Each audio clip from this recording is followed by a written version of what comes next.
The show starts in 10, 9, 8, 7, 6, 5, 4, 3, 2, 1. Ladies and gentlemen, boys and girls, It's showtime.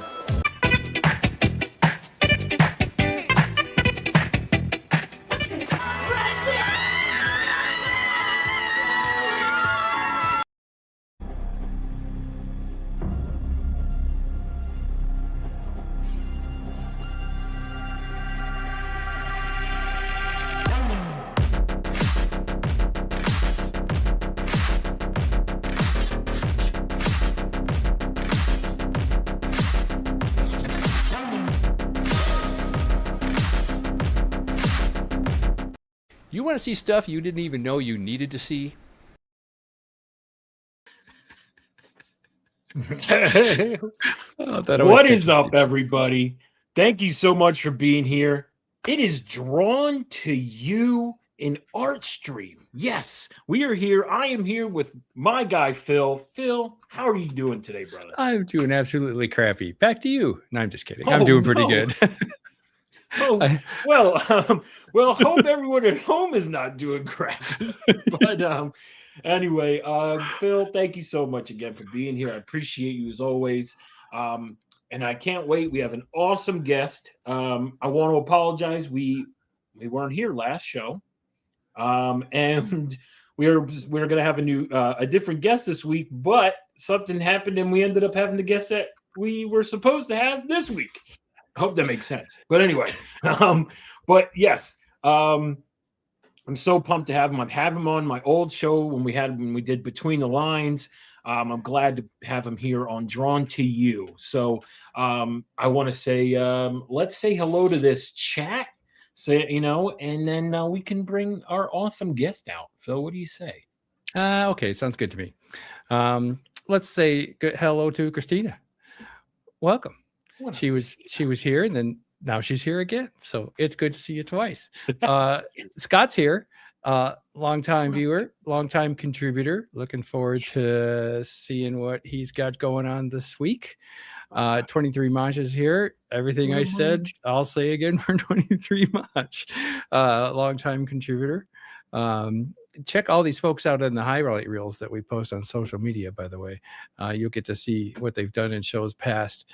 Also, there's this guy. What? Yeah, I think he was just passing wind. Brian's here. Wind. Yeah, Brian never does that. I've been enjoying watching lately his What up, Brian? Spider-Man Magic the Gathering hauls. That is happy well, it was his birthday, I believe yesterday. Wow. So happy birthday, Brian. You can keep trying to catch up with me, but happy birthday, Brian. Bleeker's here. I'm a geek. I'm a geek. I'm not a nerd, but thanks for the sentiment. I'm everything. Moving on down the list. Down the list. And if you like that song, look for it in the gift shop as an MP3 file on your way out after the show. Look, it's Lorenzo. Yo, Lorenzo. Hope he draws tonight. I'd like to see. Hope a bunch of people draw tonight. I mean, we've already got some submissions already. Yes, we do. I'll name them off in a minute, and we'll be talking more about tonight's topic and tell you where to send it in just a minute. Also, I'll be over on Lorenzo's show this coming Wednesday night. So check that out. Also in the room. Oh, look. Longtime lurker, first time caller. Bobby Delegato. What up, Bobby? Yeah, we really upped our portfolio because of Bobby a few weeks ago. And looking forward to seeing what you got for us tonight, sir. And that, I believe, ends things in the chat. We'll continue to call out people, and if we miss them, help them feel welcome. Back to you, Roscoe. Well, I just want to say thank you so much. Truly appreciate. We got 10 people watching. And if you're watching on the rewind, Thank you so much. Appreciate you taking the time out. If you're here live, thank you so much for hanging out with us. If you're watching, I think Council of Comics, I think they're live, and I think our buddy Matt is over on another channel right now as well. So, but if you're watching them, hey, as long as you're supporting the community, it's all that matters. So we appreciate you all. Oh, what'd you say, Phil? Never mind. I was going to say something snarky. Oh. But what I just want to say, thank you all so much. Hit that like button if you want to. If you don't, that's all right too. I don't care. But thank you so much again. We appreciate you. We have an awesome guest for you tonight. I will let him tell you what the theme is. I know Phil is itching to probably throw the banner up here, but we have an awesome guest. Our guest tonight is, well, I mean, you may have seen him doodling on some trading cards. And he also sent me some, which I have become obsessed drawing on as well. But it's our guy, Locke. He's here tonight. Oh, I thought Phil was bringing him in. And I will bring him in. Hey, there he is. We've never done this show before. It's something new every time. Hey, brother, thank you so much. Truly appreciate you being here, man. Thank you. I'm so glad, that we were at, like I said, we can't, I wasn't doing so well. You weren't feeling so hot. It just was like, hey, can we postpone? Yeah. It ended up working out. We just moved it back, the next show. So it worked out really well. So I just want to say thank you so much again, brother. Truly appreciate you. What other channel? What? Hi, Kenneth. There's no other channels. What up, Birdman? Hope you're feeling well, bro. But anyway, Locke, how you doing today, bro? I'm doing good. I'm doing good. Just recovering from, the cold that kind of dragged on and on and on and on and on and on and on and on. It just kept going. But yeah, doing okay. Doing okay. Just recovering. That's all I'm doing. That's all we can do. Right. Excellent, brother.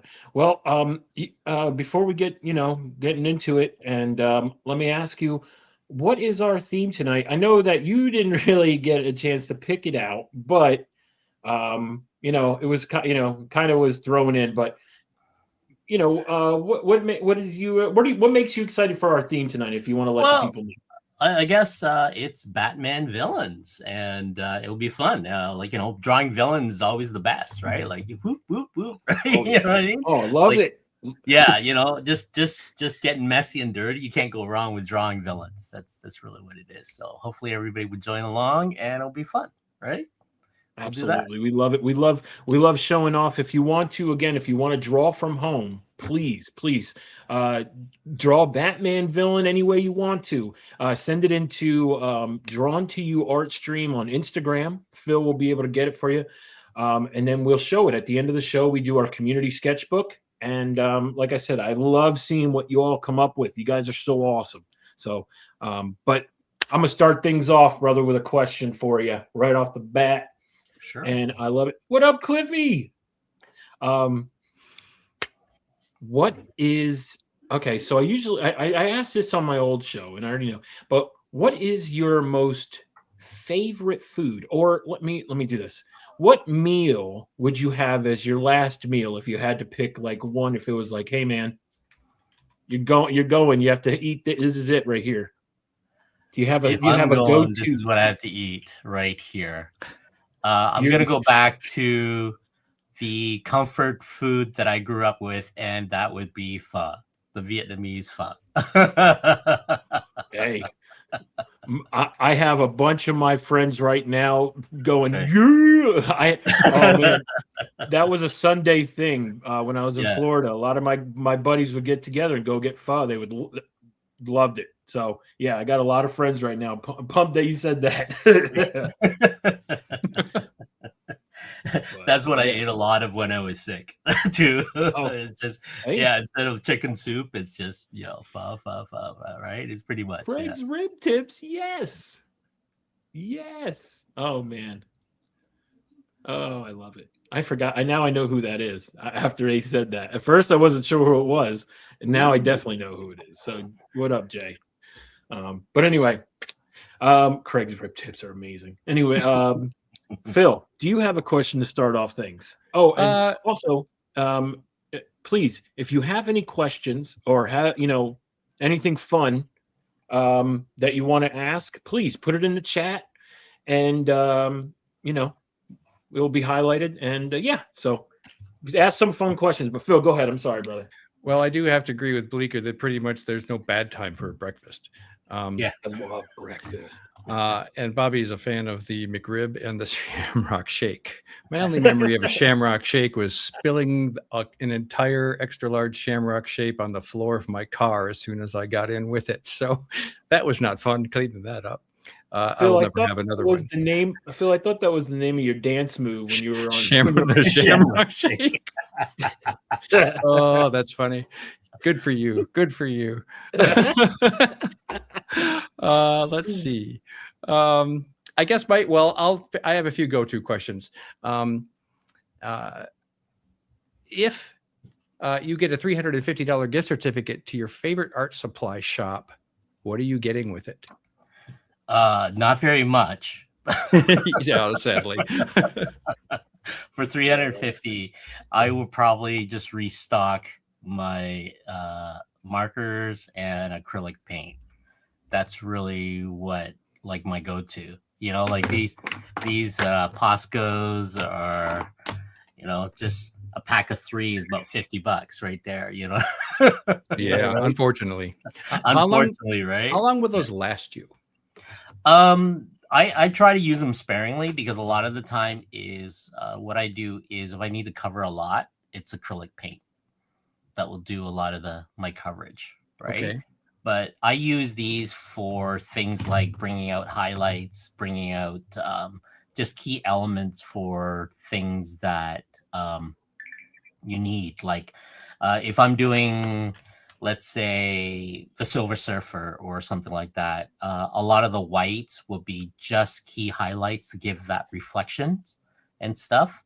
And if I'm doing things like the cards themselves, again, because they're such in a small refined space, these are perfect because they have that fine tip point compared to, if I squeeze something out of this, it's a lot, right? Just to squeeze a drop out, just to use only a little bit. So Okay. that's where these comes in from material wise anyways. Nice.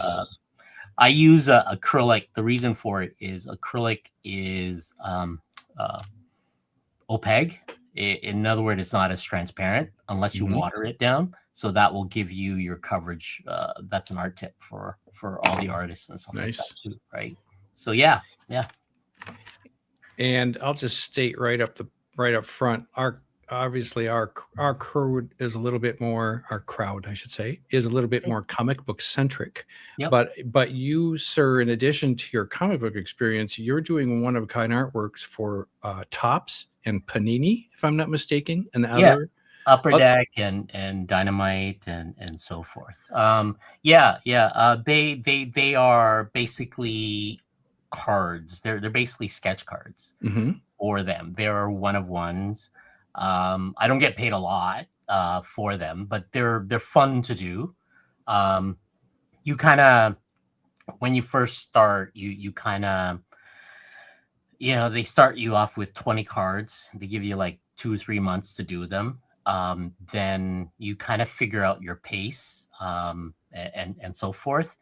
The first time, it literally doing 20 cards took me 3 months because I wanted to do these wonderful, fantastic cards and stuff like that, something I would want to do. Then I'm finding out that I'm spending almost 8 hours on a card, right? Yeah. Or 6 hours or 4 hours on a card, and finding out they only pay you $15 a card. So you divide that by the hours you work on. Okay. Yeah. That makes total sense. And I've seen you on other streams as you're kind of working through a set. They like order 80 cards at once. Each one is in one of a kind card, so each one is different. If something exactly like that. How do you keep the creative spark going while working on a deadline? A lot of the time is I love Marvel. For me, anyways. Anytime I draw Marvel is pretty easy because I'm already in that headspace for Marvel. you draw enough Wolverine, you draw enough Venom, you draw enough. There's always this standard go-to pose and foreshortening that I use for all the cards. I mean, I might change the angle here instead of the claw coming at the screen on the right hand. I might use the left hand and kind of stuff.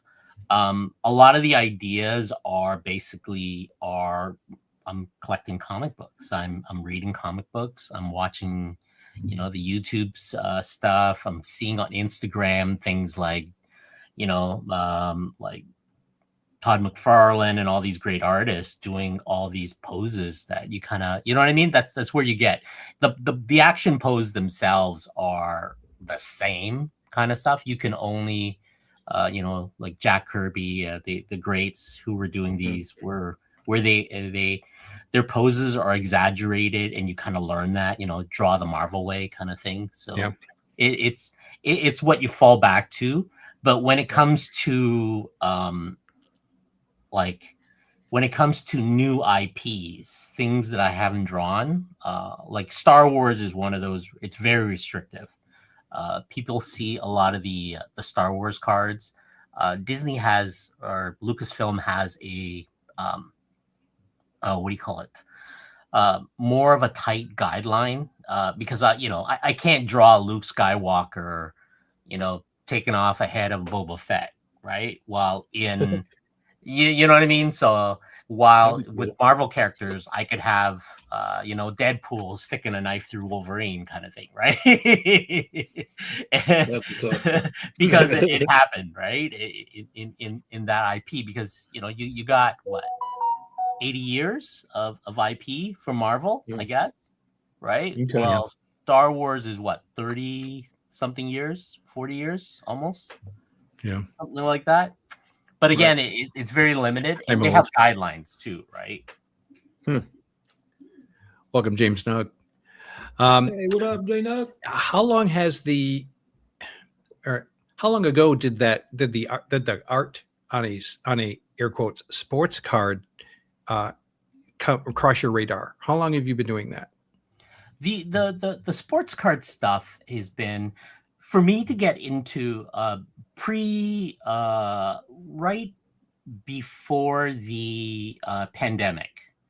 I was designing I was working for Upper Deck. I was designing like the back of the cards, the layout of the cards, the little things here and there. I was just doing a lot of the concept for that.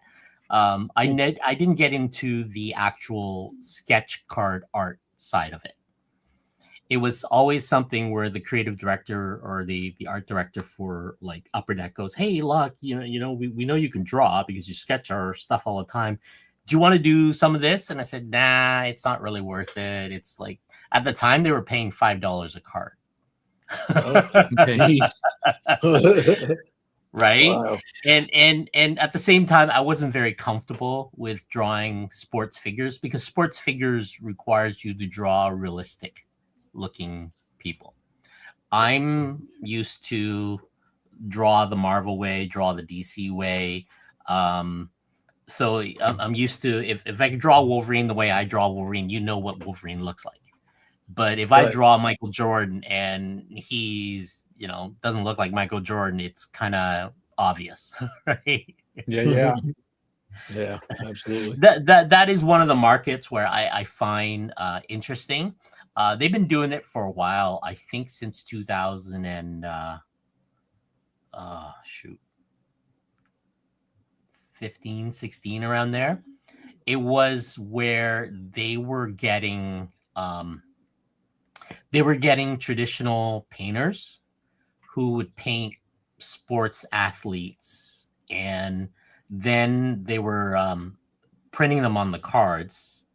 Then it became you can actually get an original piece of artwork with the cards, where it was called what they call a redemption. So in other words, you break a pack, you'll get a little card that says you can mail this in or call this number, and you'll get the original art of it, right? And that started the whole thing where the Marvel cards start showing up. When Upper Deck acquired the license for Marvel, Cryptozoic got the license for things like Ghostbusters and all this other stuff. And these, just right around the pandemic area is when these companies started to do the collector markets kind of blew up, right? Like how the comic books and stuff like that too. Oh, I was buying them. Yeah. You're kind of stuck at home and you got money, right? Yeah. Yep. Well, you say you're not getting paid necessarily the best rate. However, how did it, can you tell, helped with your own exposure? Have you got more fans as a result, or more followers, or better commissions, or something like that? It's a good question. It's fun. The pay for any artist who gets into the market for sketch card is it's a predatory market. There's a lot of artists who wants to get into that, but they don't know. It's basically like any market, like Marvel, DC take advantage of all artists. They pay them pretty much nothing. Work for hire. Yeah. You don't get benefits, you don't get all that stuff. And you've noticed a lot of artists that are overseas now. If you guys notice, they're fantastic artists, by the way. But you have to remember the American dollar goes a long way overseas than here in North America on its own, right? Mm-hmm. So that's why you're seeing these artists willing to grab. And at the end of it, you get that little title you throw under your belt that says, you've drawn for Marvel, sure, you've drawn for DC, yeah, drawn for. Looks good on any resume. It looks really, really good. At the same time, you do get into that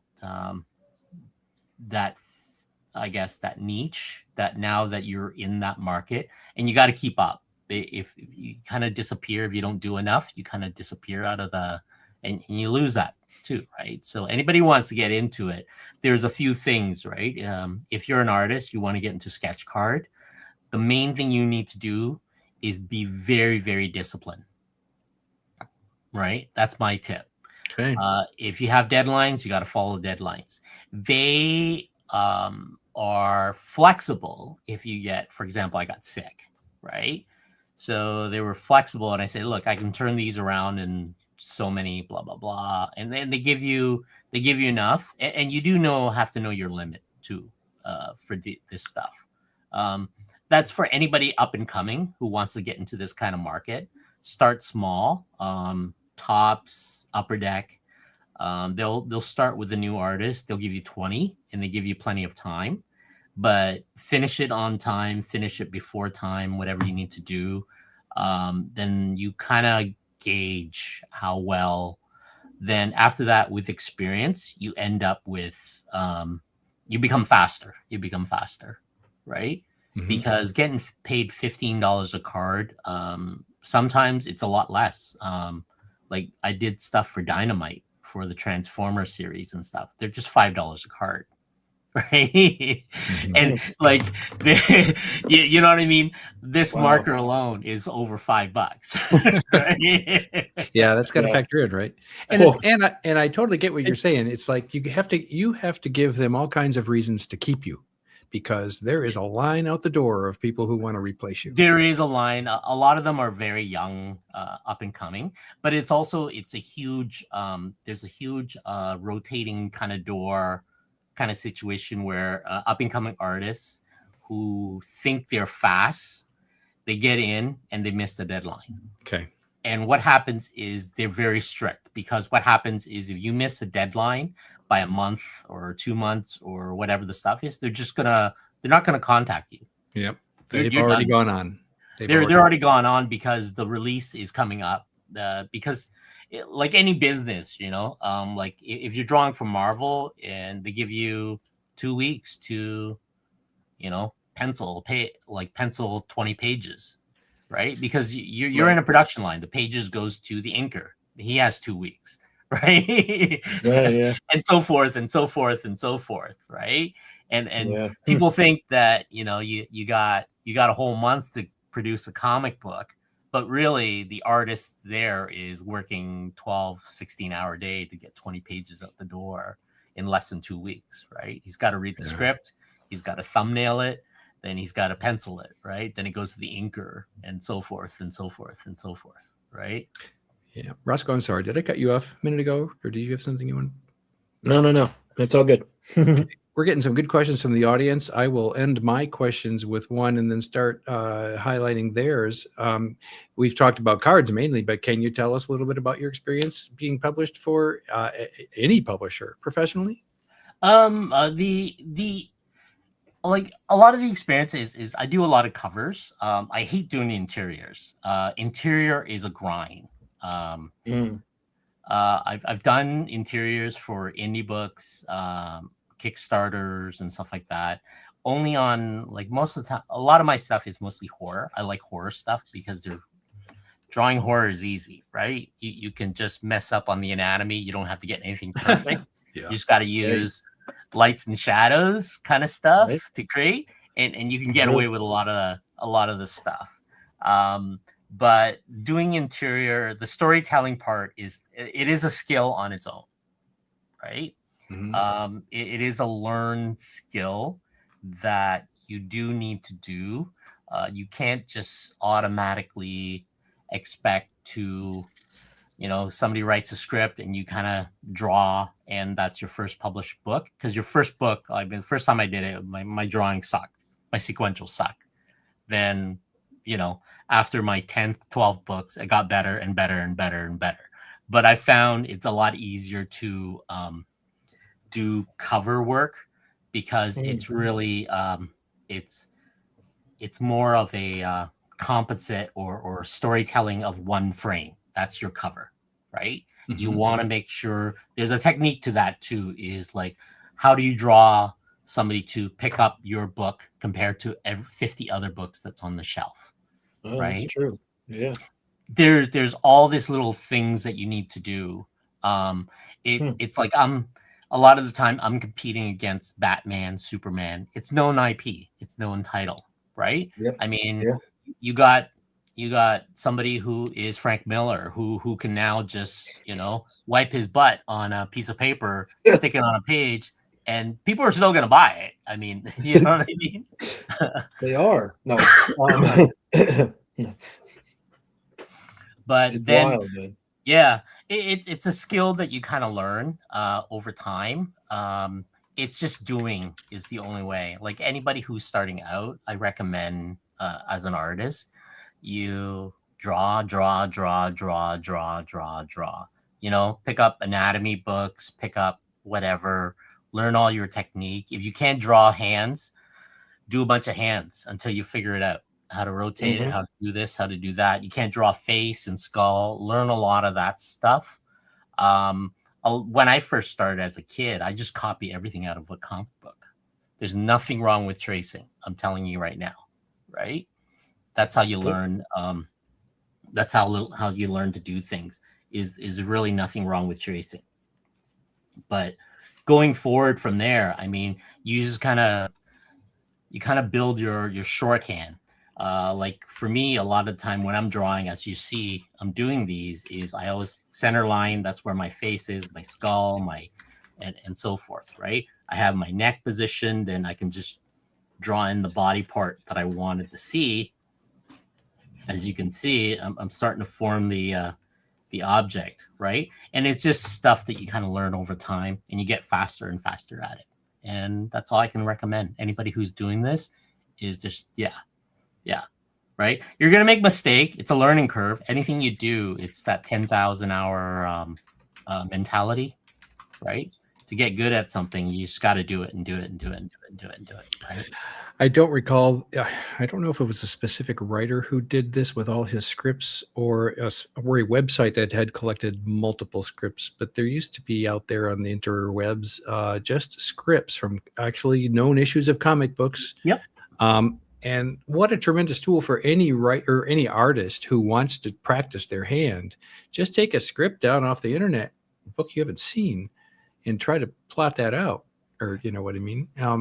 That's what I did too. I think Ty Templeton was the one that recommended to me when I was doing his comic book boot camp, like, I don't know, 10, 15 years ago or something like that. He basically, you would go find the script that's online. It's still out there. I think it's a comic book. You just Google it. You'll find it. It's still out there. It's some Comic sort book of scripts. archive. Yeah, I think Jim Zub. If you go to Jim Zub's YouTube, I think he has links to that. Right? Yep, that's the name. Yeah. Jim's Canadian. He teaches here in the Toronto area. I'm in the Toronto area. So he teaches a lot of that here. He's writing a lot of the Conan stuff, which is fantastic. But yeah, just what I would recommend you do is take a script, and if you can find the comic, I know these scripts are old, get a reprint or get a digital version of it and use that and compare that. Read the script, draw the one page the way you interpret that script, and compare it to what this other artist that actually did that book. And you can actually see it. It's just phenomenal. It's a great learning. It's a great learning thing, and you're humbled by it too. You're like, holy smokes, he came up with that angle from this dialogue or this. That's awesome. All right, let's get to some questions from the audience. What up, Sheen Queen? Yes, thank you. Yes, Sheena popped in here under the radar. And we need to pressure Sheena. There's no such thing as embarrassing yourself on this show. Send in your artwork. Stick figures are acceptable. Yes. That's right. Absolutely. So there's some peer pressure. Let's see. Let's start with one. Bobby sent us a few. Who's your favorite comic character? And I'll ask for two. One as a fan and the other to draw. As a fan, it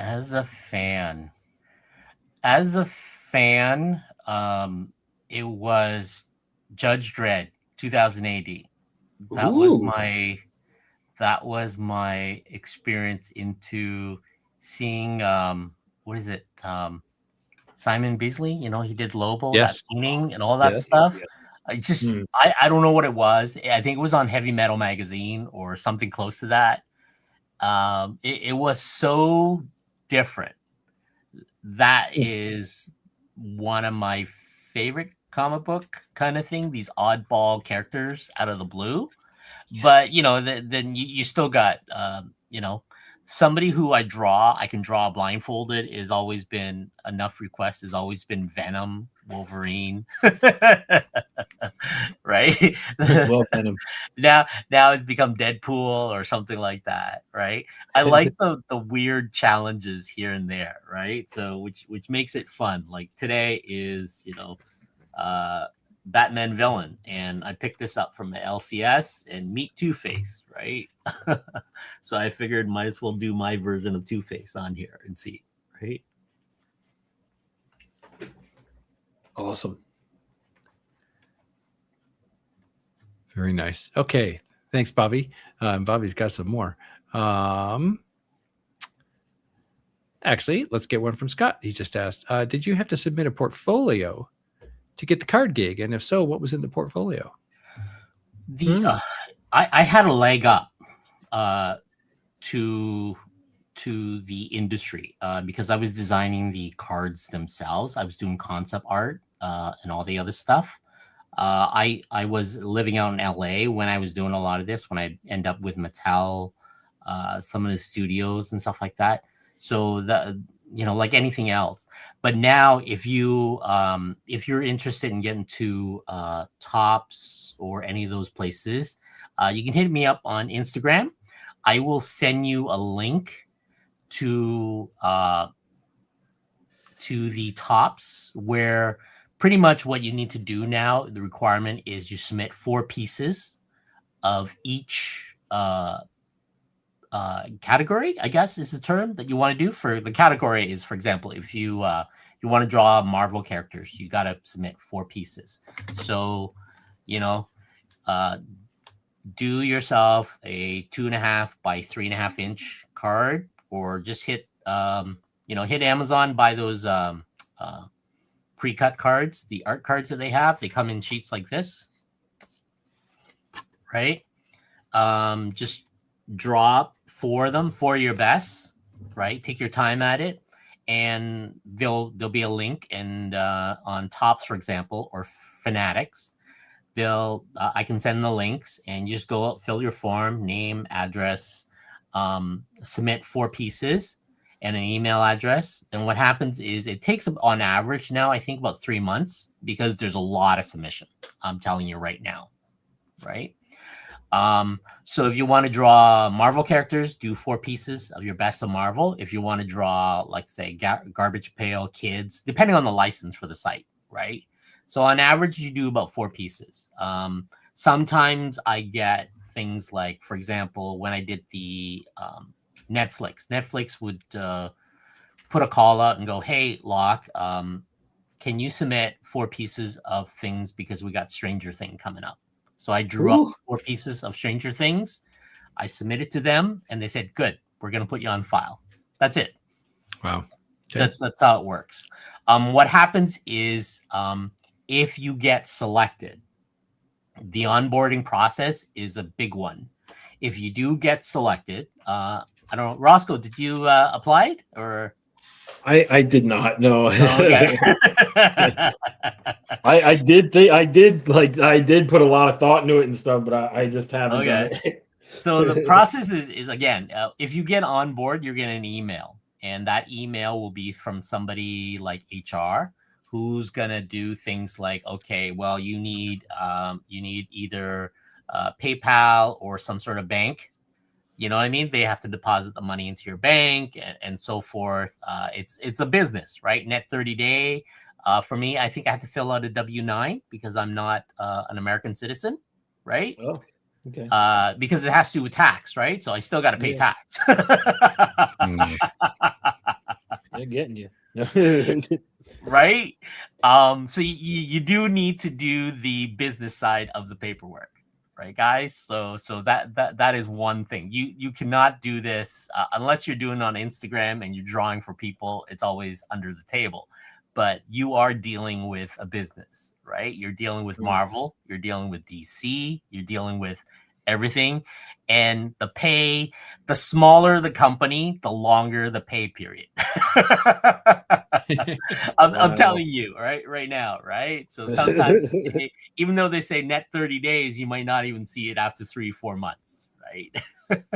Wow. That's bonkers. Yeah. Go ahead. Go ahead. So, that's why you see me doing multiple IPs, right? From SpongeBob to Star Wars to all this other stuff. The bigger the company, they pay net 30 days. That's how they do the stuff. Other ones will take a little bit longer. But again, that's why you'll see the sketch card artist guys. They're doing one of my friend did almost 4,000 cards in 1 year. Ooh. Yeah. Man. Yeah. And I think this year he's cutting it down to 1,500 only. Oh, that's it. Okay. Oh, okay. Well, that works out to, let's see, a little over 100 a month. Yeah. Because once you get to a certain level, they start asking us for minimums. For example, when I was doing the Disney stuff, I started with 20 because I wasn't really sure. And once you it's kind of like a credit score for artists, right? With some of these companies is if you submit on time and how many gets approved, because here's the thing. If you request 200 cards and they only approve 5 out of 200, then your credit score kind of be right. They're not going to give you 200 anymore. Yeah. Wanted to say welcome to John's Comics with Friends. Hey, what up, John? And I just all of a sudden lost. Oh, Tricky Trapster, welcome. And Jackson Rudkirk. What up, Jackson? There it is. Oh, there it is. Mike. Yeah. Here, we'll show him off. There you Let's go. see. Oh, I love it. And we'll see what sound we get.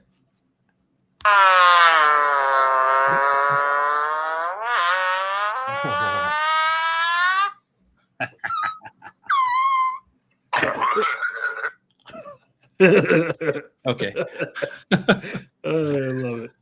Appreciate everyone being here. Thank you so much for hanging out. If you're watching a rewind, thank you so much for doing so. There's 14 people hanging out with us. Truly appreciate you all tonight. Thank you again. Locke, thank you so much again for taking time out to be with us goons and hanging out with us tonight. So, Oh no, my pleasure. and appreciate everyone again. Thank you, everyone who's joining. Oh, I just saw my dad. What's up, Pops? Papa Roscoe in the chat. Appreciate everyone. Thank you all again. Oh, for hey, being Papa here. Roscoe. I know that Roscoe. guy. By the way, my pet Roscoe, we were going to put him up for auction last year, C3, for reasons we decided not to. But he will be going up for auction in C3's auction in October. So start saving your pennies for my pet Roscoe. Yeah, That's right. Let's get to some more questions here. Let's see. I think we touched on. Yeah, we touched. What's your favorite character to draw? And I talked one as their fan and one as to draw it. But like, you want to give me a top three, not Marvel or DC? not Marvel or DC to draw. Yeah. All right, Ooh. not Marvel.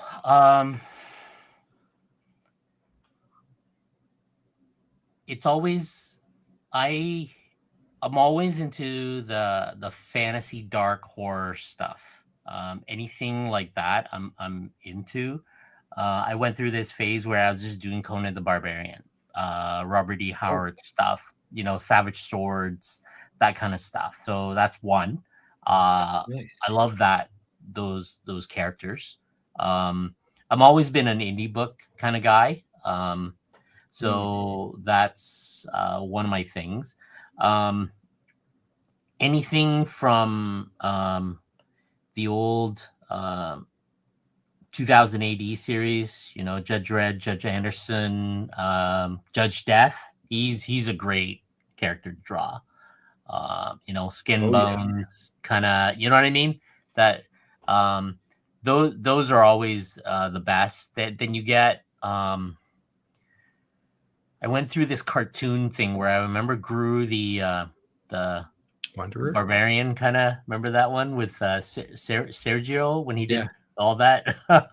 Mhm. I love that because it was very Mad Magazine. I went through this Mad. Hey Dan. Yes. Welcome, Dan. What up, Dan? Another Canadian now. Yeah. Yeah. I had a crush on Judge Anderson. If you're talking the movie, if I'm thinking of that character. Yeah. Yeah. Did you real quick look? Did you see the Brian Boland cover that just came out a couple weeks ago of Judge Death? Oh no, I haven't. Oh no, I gotta. I'll send you. I'll send you a picture of it. It's freaking unbelievable. But anyway, sorry. Let's see. Let's keep the questions coming. This one from Bleecker Street. What's your dream job as an artist? Dream job? Just sitting around picking my nose and drinking beer, man. Collecting residuals. That's a dream job. A dream job would be just, if I get to paint all day for just, not for $15 a card, but for a lot more. That would be my dream job of actually doing that instead of, working a day job and coming home and doing, this is my relaxed time is being creative and stuff. Right. That would be my dream job. Even, if I'm retiring, you'll see me at cons, you know what I mean? Right. I'll be sitting at cons, doing covers, comics, cards, original art kind of stuff. Yeah. So you're able to, I love donuts, so I never want to work at a donut shop. Yeah. That kind of. So I guess, Me too. No. So I guess the point I'm making is, or the question I have is how do you your hobby is also your job. How do you separate the two so that the one doesn't ruin the other? It's tough. It is sometimes when you're doing 100 Marvel cards, it becomes tedious. But then, you got to walk away a little bit. Then you think about it, and it's like, how many people can say that somebody's paying you to do this? Right? You know what I mean? It's like you got to step away a little bit and go, look, somebody's actually paying you to do something you like, right? Even though it's tedious, but at the same time, I'm very disciplined in that space because I dealt with the studios themselves. Because it is a business, right? So you do meet that deadline. Now, once I'm retired or whatever, that's a whole different thing, right? That is something where, like this year, I'm gonna take on a lot less Tops card-based related stuff. I'm cutting down too, because all last year I was just grinding away, and I needed to do that grind because the new releases, you're starting to see on my Instagram all the releases, right? Even though I drew this about a year to almost 2 years ago, the releases are coming out now. There's going to be like, you know what I mean? And I looked at my first set. I'm like, oh my God, I drew that like that. I'm like, oh, right. I forgot. Yeah, that was like, 3 weeks worth of. So this year, like a lot of my artist friends who are now established, who were doing 200-300 cards per project, right? Because they start giving us minimums as you get more proficient in it, and as they trust you, right? Like any company, right? Tops will trust you, Upper Deck will trust you, and they go, because sometimes I'll get that projects where it was like, well, we kind of got an artist who wanted 80 cards and they can only do 20. Hey, Locke, can you do these in a week or two and we'll pay extra? Right? And those, you know what I mean? You'll get that because they know they can rely on you. And on their side of things, they are scheduling time with printing presses wherever they do that, Exactly. And oftentimes a lot of sports cards are printed like in Italy or something. Yep. So they have a lot of coordination that they've got to do on their end. So yeah, a lot of the foils and stuff like that are actually done in. I'm trying to remember. I have the box here. A lot of the stuff that I do for them is Pennsylvania. Oh, so you can see, like I do a lot of the packaging, kind of like design work, kind of stuff, right? That's so when you get here, for example, these are samples of the packages I get from the manufacturer. So I look at the material and the paper and all this other stuff. Here's an example. Here we go. Oh, you guys know there you go. Guy, right? So here's the package design, right? And I assume that's just a blank piece of cardboard inside to keep the pack shape. No, there's actually cards in here. Oh, there are cards. There's cards in here. There's cards in here. So what happens is I get them. I'm going to keep some of the business cards here out of the way. So I get them, and here we go. So you can see, right? So when I'm designing stuff, I have to be aware of like the material, the laminations. So this one here is it's got the uniform, and you can see the word samples written all over it. Right? So that's neat. These are freaking cool. So these are my prototype, right? So what? Get out of there, Dragon Lair. That's That's freaking dope. But so they send you this, and then this is like a sample of what their card is going to be like. Is that Exactly. So what Okay. happens is I get the material, and I get the refractors. Oh wow, is that Eeyore? Oh, Yeah, that's it Eeyore, is. right? Wow. So I try different techniques so you can get the different color gradients and see that all the different refractors and stuff. So I can That's actually neat. see these are my printed samples, right? Wow. So they come in and so I know what the Oh, what? That is dope. right. Oh, the So Gorillas homage and the Nirvana homage. What? Yo, those are fire. What? yeah, these are all my designs. So yeah, they so these are so this is like I get paid more for this. This is kind of like a full time kind of like gig for me, right? So like right now, I'm designing stuff for David Finch, right? Oh, Well, Eric Grove, anyways. Eric, some stuff, right? Some layouts and stuff like that. So you kind of end up. So I get these sample packages, so you can see the sports cards, that's so dope. some of the way the foil works. So I have an idea because some of it is like spot foiling, some of Yeah. it is like they have all these different names for them, right? So at least you can see here is some kind of like a Magic the Gathering. So I know the paper type. And you can see where the, for lack of a better word, trade dress is going to be. Exactly. Yeah. Yep. Oh, that's huge too. That's a good, yeah. You don't What want is to that be big drawing dog? someone's face where there's going to be a Topps logo over the top of it. That kind Yeah. of. Yeah. So a lot of these are what happens is I know what the printing and the inking technique that goes on these cards are for, right? Mhm. Then at the same time, when I'm working on packaging, I know, okay, so how does this, for example, this package work, right? So when it came to, so I was watching a lot of breakers on the cards. So Mhm. these are, for example, these are my prototypes for making the package. So I create these prototypes in Adobe Illustrator and I have a little cutter at home.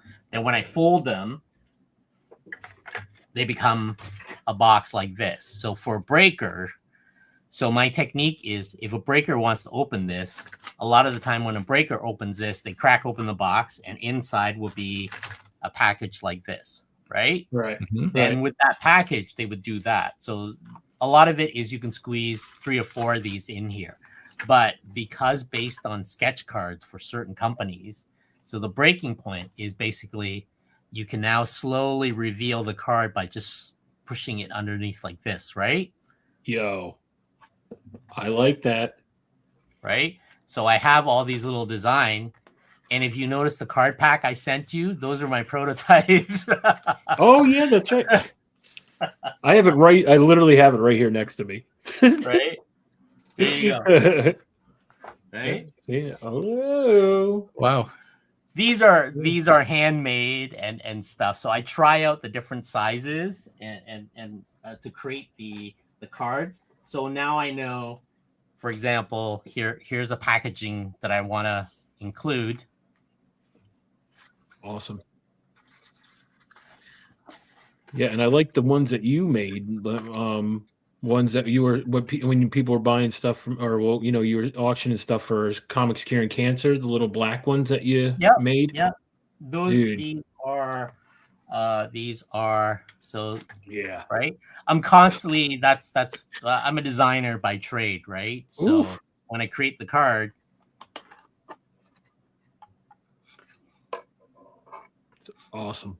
so as So a dope. package for any of my commission, you get, because a lot of the time I look at how I package a product and what that product, it's all about the experience, right?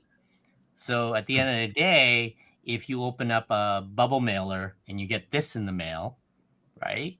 Then when you open this up, I have a 4x6 card that sits inside here. It will be Covering that card. card. Yes. right? And that would be branding, certificate authenticity, stuff like that. At least right?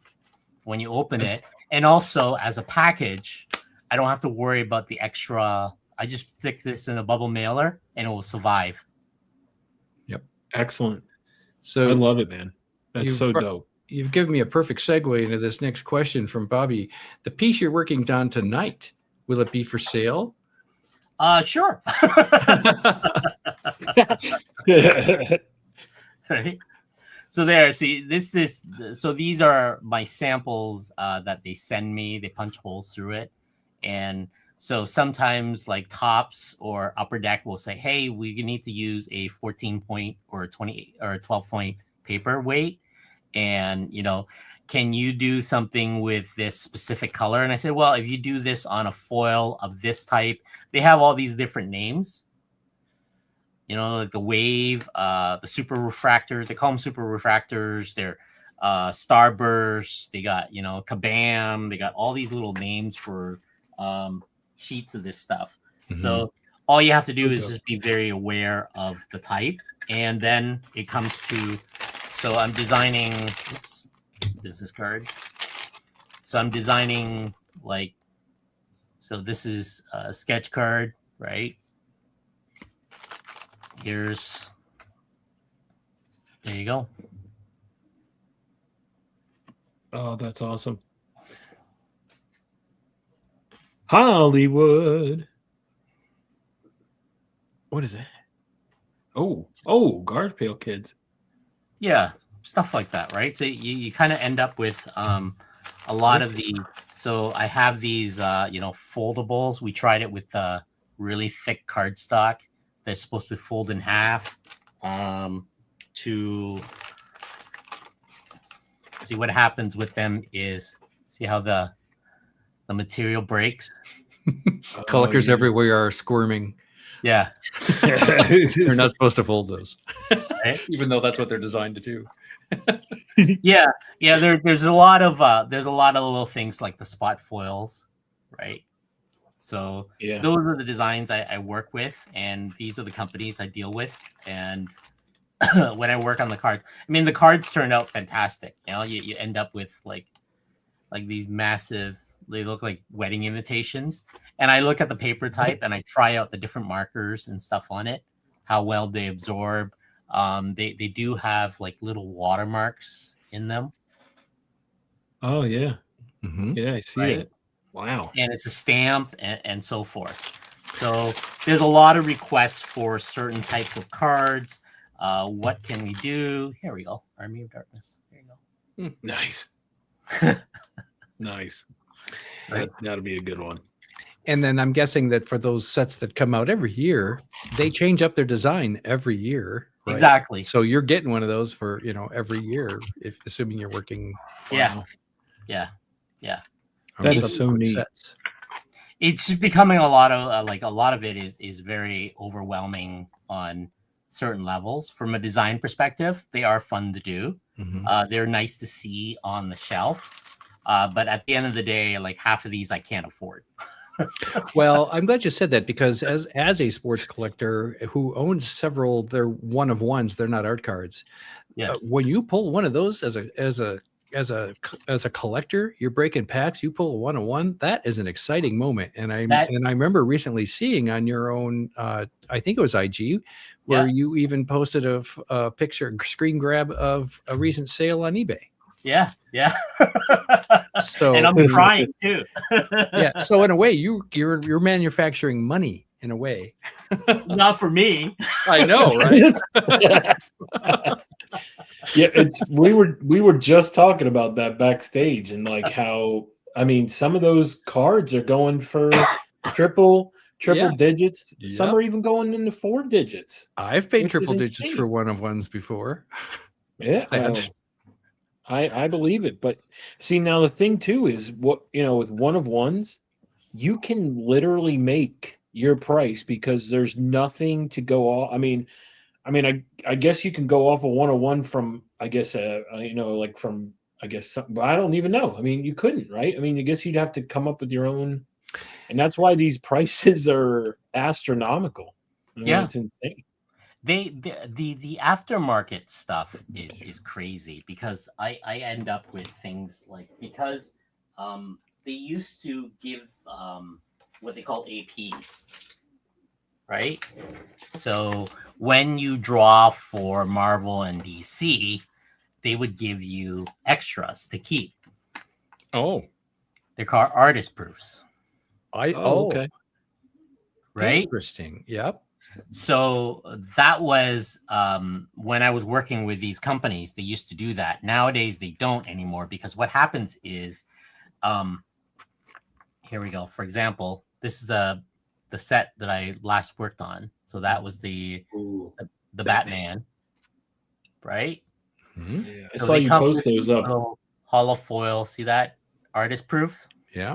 Oh, yep. So this is part of the set, right? So Upper Deck knows that they're paying me $15 a card, but they gave me, out of every 10, I would get one artist proof. And this is how I make my money back. I was gonna say, so when you say you're saying it's officially part of the set, which means you could find it on any checklist. You know, That's right. you would Google checklist for this card set, and there on that checklist would be several artist proofs listed. That's right. So what ended up happening is, if you look carefully, there's a serial number underneath, Mm-hmm. right Oh, there. and Skybox. Yep. Yep. Okay. Right? So that serial number is associated with me now, with my name in the system. So if you look up this Batman set, Mm-hmm. right?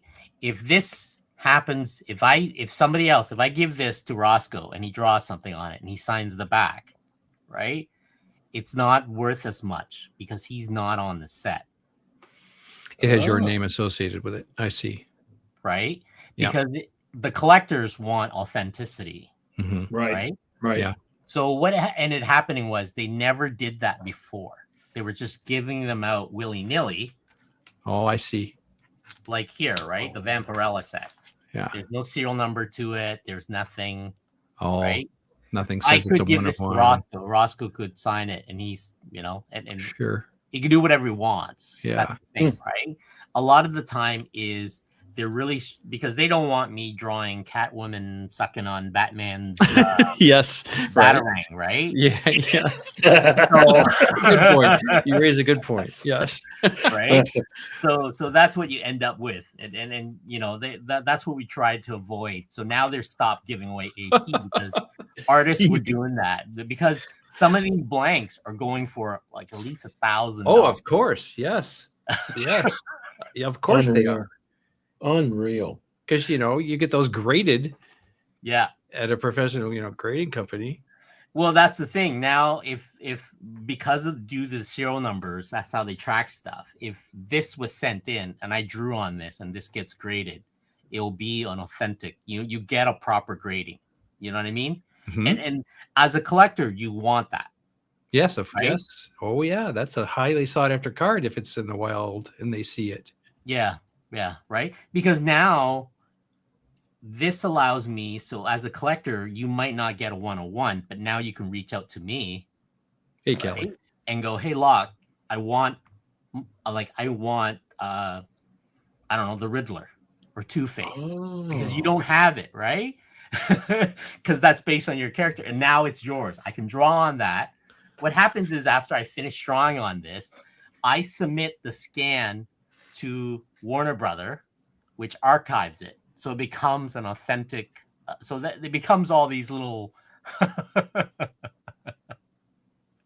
right? Yeah, That's wicked. It's a huge industry now. Before, it wasn't like that. It was just willy-nilly. Anybody could draw on it, and everybody's always searching. You know what I mean? Did he draw for this set? Did he not draw for this set? That kind of stuff. Yeah. Wow. So now that's crazy. Now people are looking for you, and that's a good thing, because they're because like I said, the $15 card that you made is up on eBay for $500. And so I mean, that's good that they give you this artist proof, and then you have people that that's cool, man. That is really cool. It's I rare. love that you're sharing. It is rare. I don't think you're going to get any more artist proof as of 2026. if you're working Oh. for some of these companies, you're not going to get artist proofs. Wow. Wow. It- Okay. Disney has gotten to a point where they are now take it or leave it, because we know that we can get more artists down Line out the door. line out Yep. the door. Yeah.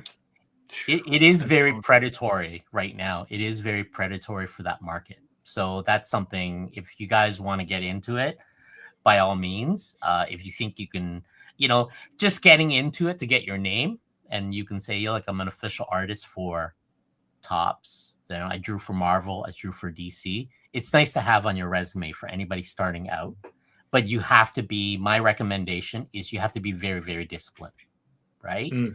If Yeah. I give, like, let's say you reach out on Instagram and you want to be an artist with, like, if I give you somebody's email and you say, Locke gave me the stuff, you really have to be on top of the game, because that affects me also. I Right? hear you. Yep. Because I'm the one who Absolutely. recommended you, right? Yep. So that is something to be very, very aware of. You really need to, as a young artist starting out, first of all, you need to draw, right? But you also have to be disciplined, because you are getting into the business. Because once you get into the business, you do not want to mess up, because you're young. You got plenty of, like, I can mess up now. I'm 54. You know what I mean? Right? I don't have to worry a lot. I can mess up and I can miss deadlines and stuff, but they're more forgiving because they've been working with me for over 10 years. Right? Yeah, no, that's good. That's a good thing. Yeah.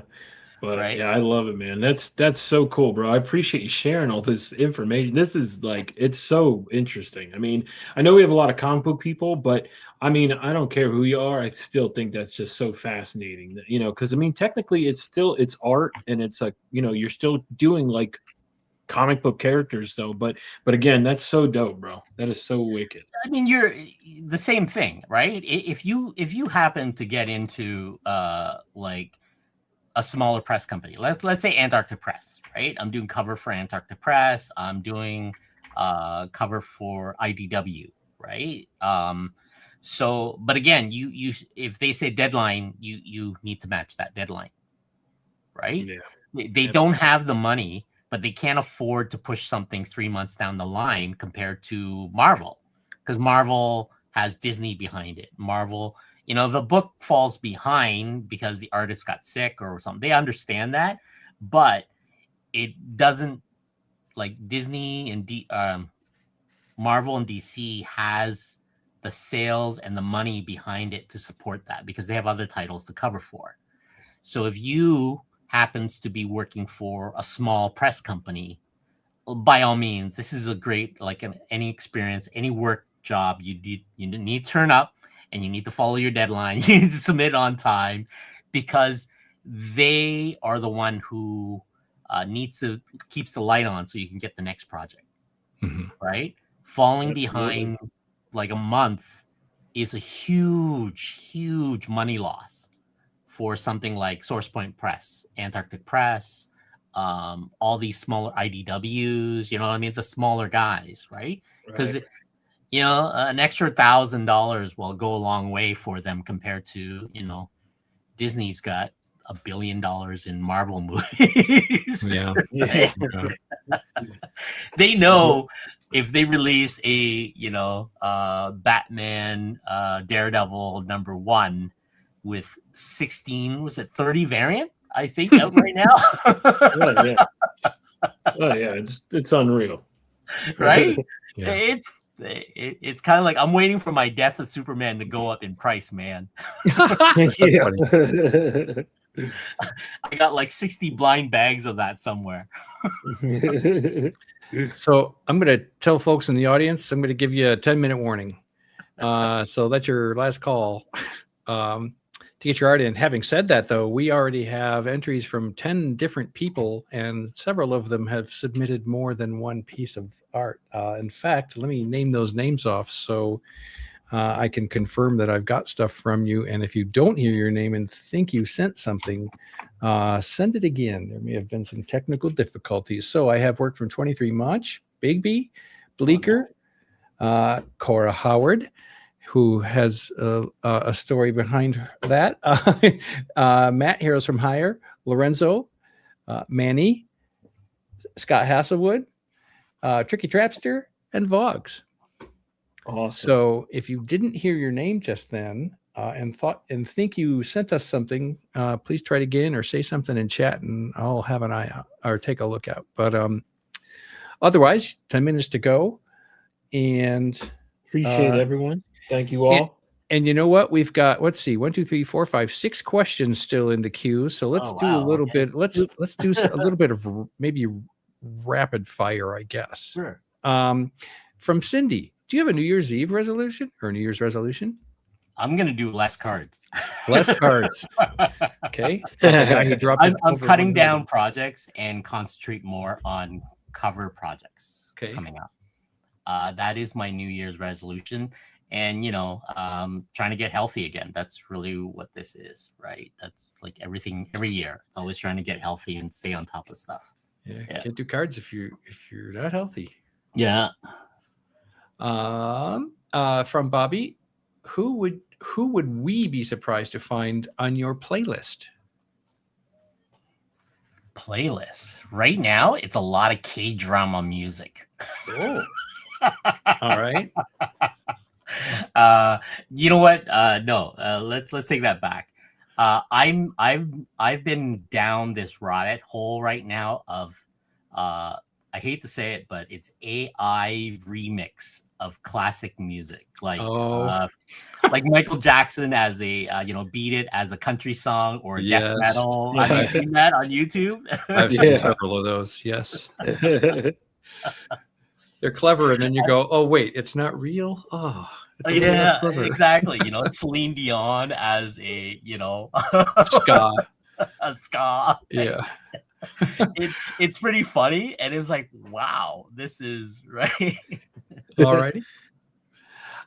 Coming in from Bleecker, and I'll add to Bleecker. He asks, "What's your favorite project you've ever worked on?" And then I won't ask what your least favorite was, but I will ask what made it your least favorite.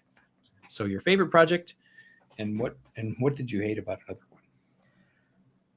Favorite project. When I was younger in my 20s, one of my favorite projects I was accidentally involved was Babylon 5. Oh. I was working for this company, and we were developing these video capture card frame stores. We were trying to figure out how to get computer animations and green screens together, like get the actors in the scenes with the computer animations and stuff like that. And I was working with a company called New Tech at the time. They created this product called the video toasters for the Amiga products. Oh, I remember Amigas. Yeah. And they came up with 3D animation software called Lightwave 3D, and they were drawing ships, and they were testing it, and I was there with the test, and I ended up just being on the visual effects team for Babylon 5.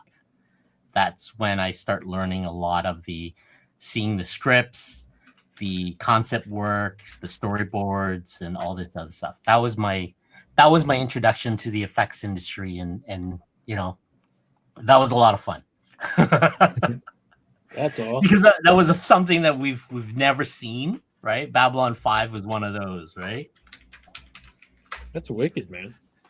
I forget, was it Straczynski was the guy who came from television to comics? I can't. The guy who did Babylon 5 came to comics as a writer, I thought, eventually. Yeah, I believe so too. Welcome, Bigby. Got your art. We look forward to sharing it pretty soon. What up, Big B? Bobby asks, do you have a favorite sports team? Yeah. Okay. I'm a hockey Canadian, right? I'm a hockey fan. Sorry about what my Red Wings so did the other day. The Toronto Maple Leafs, eh? Not anymore. It was when I moved out to LA. I fell in love with Anaheim Ducks at the time. Oh, Because it that's was cool. it was something that I could afford to go see, and I get to see all my favorite teams, and it was the LA King, because tickets here in Canada for hockey is you have to mortgage your home, sell your firstborn, and this is nosebleed too, right? So you can tell, right? It's Canadian sports kind of stuff. It's still cheaper for me to book a flight down to, I don't know, Arizona. You know what I mean? Get a hotel, buy seasons ticket, and Lemieux. I loved Yager. Yager was my dude. yeah. I I just want to tell you, I don't know if since you're a Ducks fan, did you see what they did for Phil? This is cool. I don't know if you saw this, but opening day this year for the Ducks, did you see what they did for their fans? No. Oh, What up, maybe. Brad? Huh? Yeah, welcome, Aaron. Maybe I did.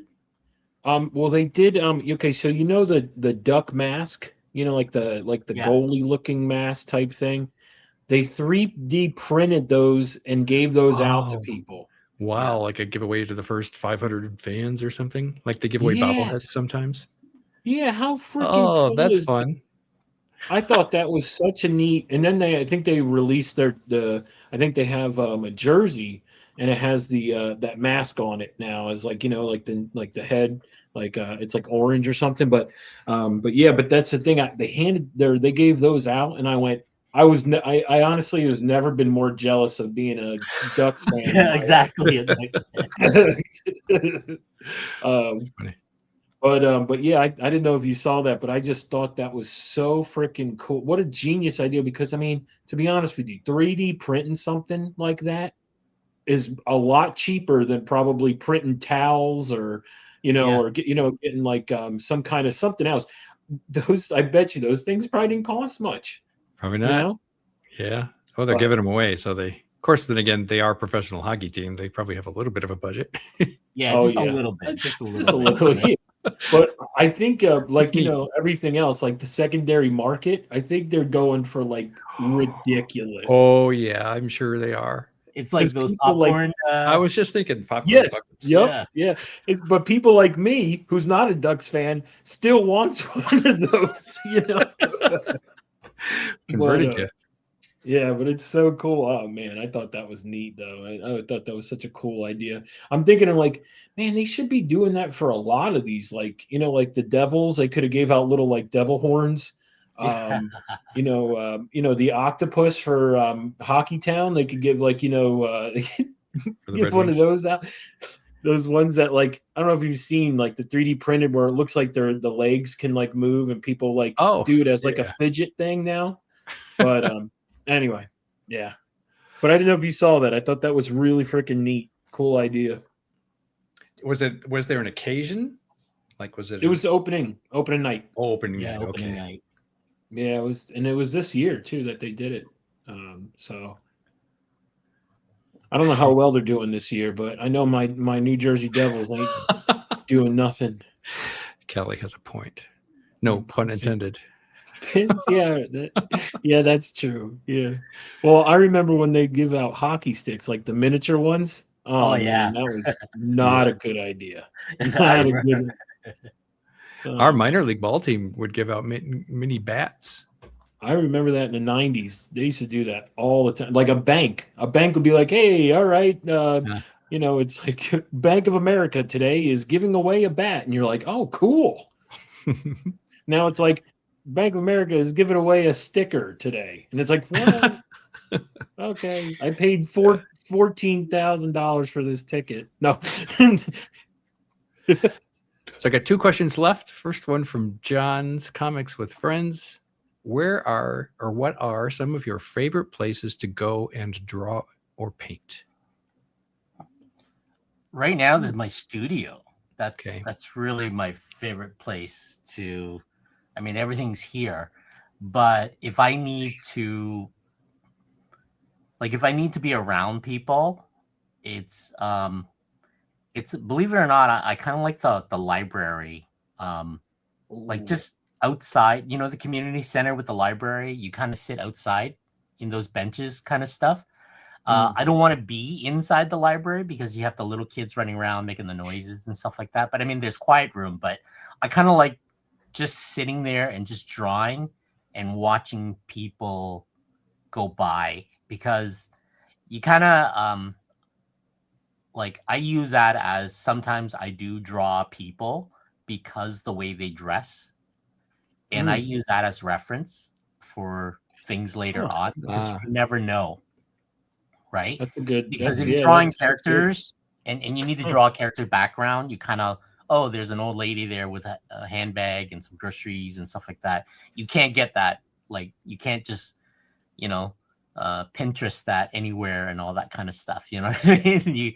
You kind of experience it. You can actually see their postures and stuff like that. So Excellent. What up, Chris? Chris just joined. Hey, what up, Chris? How you doing, brother? I don't know if you drew anything tonight, but it's Batman villain. So if you want to submit something, we'd love to see artwork from you. That's odd. I just lost my connection to Instagram. Uh-oh. And there was one unread message. We've gotten 2 more images or art pieces of art since I called out that name last time. Let me keep going with the questions while I'm dealing with that. From Bobby. Do you like one of the Three Stooges more than the other 2? And if so, which one? I don't. That's good. Oh man. I'm a big Gilligan Island fan. Oh yeah, okay. Professor and Gilligan. Three Stooges is one of those where you I kind of turn on and yip yip yip yip yip in the background, and that's it, right? I don't ever remember sitting through and watching it from beginning to end. Oh man. All right. Well, then I'll give my answer for you, Bobby. Curly all day, every day. Curly's my guy. Get Shemp out of here. No. Get Joe out of here. No. Yeah, I love the Three Stooges. I'm a big stooge. So, but anyway, I also do. I mean, I did really like Gilligan's Island too. That was a fun one. Yeah, I kind of grew up with that, so that was my. You sit right back and you hear a tale of a fateful trip. It started from this tropic port aboard this tiny ship, right? The mate was a mighty sailing man. Love it. Oh man! By the way, it was Bobby and Chris Cardboard Crazies who sent me those images. Bobby, that's a video though, and I need an image from you if you could, sir. And let's keep moving down the list. That's funny. The only time I saw Three Stooges was I saw the same Three Stooges movie over and over and over and over one day at a safety patrol picnic in the pouring rain. And the only place to go get dry was inside this trailer where they were showing Three Stooges. So we all hid in there until it stopped raining. So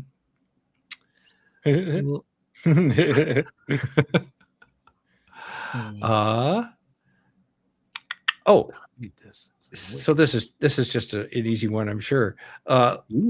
If you could only rewatch one movie from 2025, what would it be? And I'm rewording that. It's really, what was your favorite movie last year? I haven't seen any movie last year. Really? I don't remember. That's the thing. A lot of it was I've been hunkered down doing cards month after month after month. I remember TV shows running in the background. Okay, all right. You want to pick a favorite show?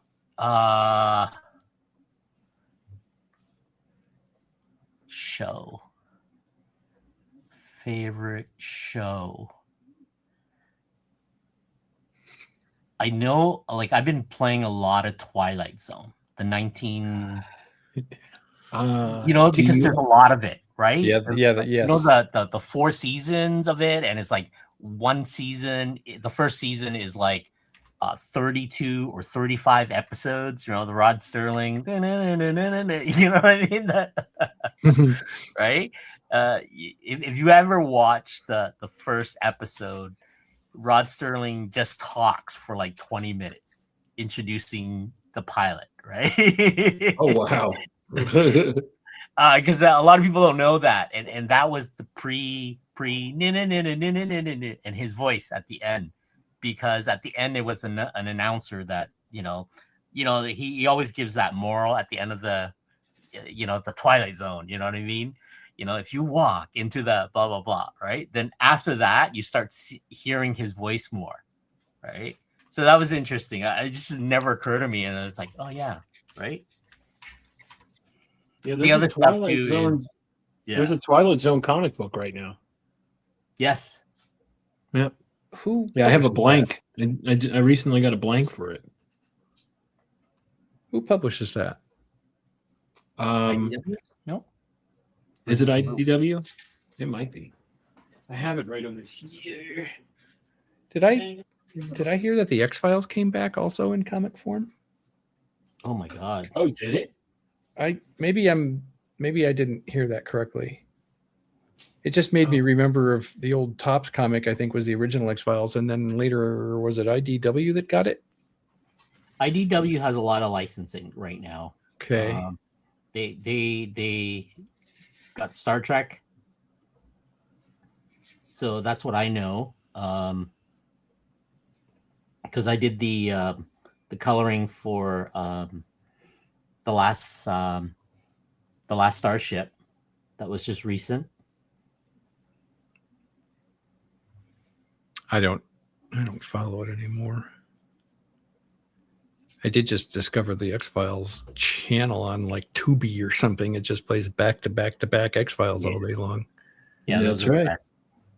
You kind of Yeah, it's IDW who's doing the Okay. Twilight Zone. X-Files.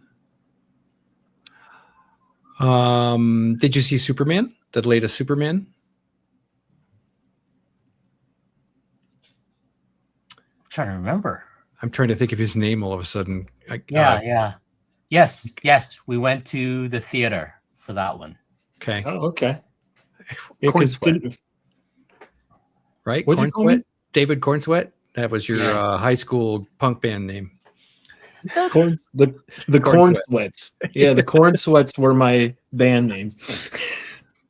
It's one of those where certain movies you kind of like. I can watch Superman 1 with Christopher Reeve over and over and over and over again.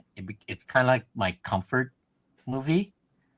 But if like the Brennan Roth one, like I see it once and I'm okay with it. I don't like you know what I mean?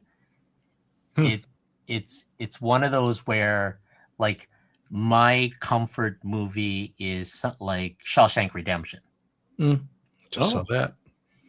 You know what I mean? Classic. You have those. I have those movies when I'm sick or something. I just play it, right? Yep. And you kind of fall asleep, but you kind of know. You know what I mean? I don't know what it is. You can watch like certain movies you can watch over and over and over and over again, and other movies you kind of watch once and you kind of forgot about it. Like I remember we went to see Thunderbolt.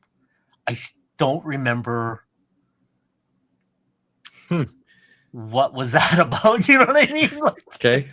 Fair enough.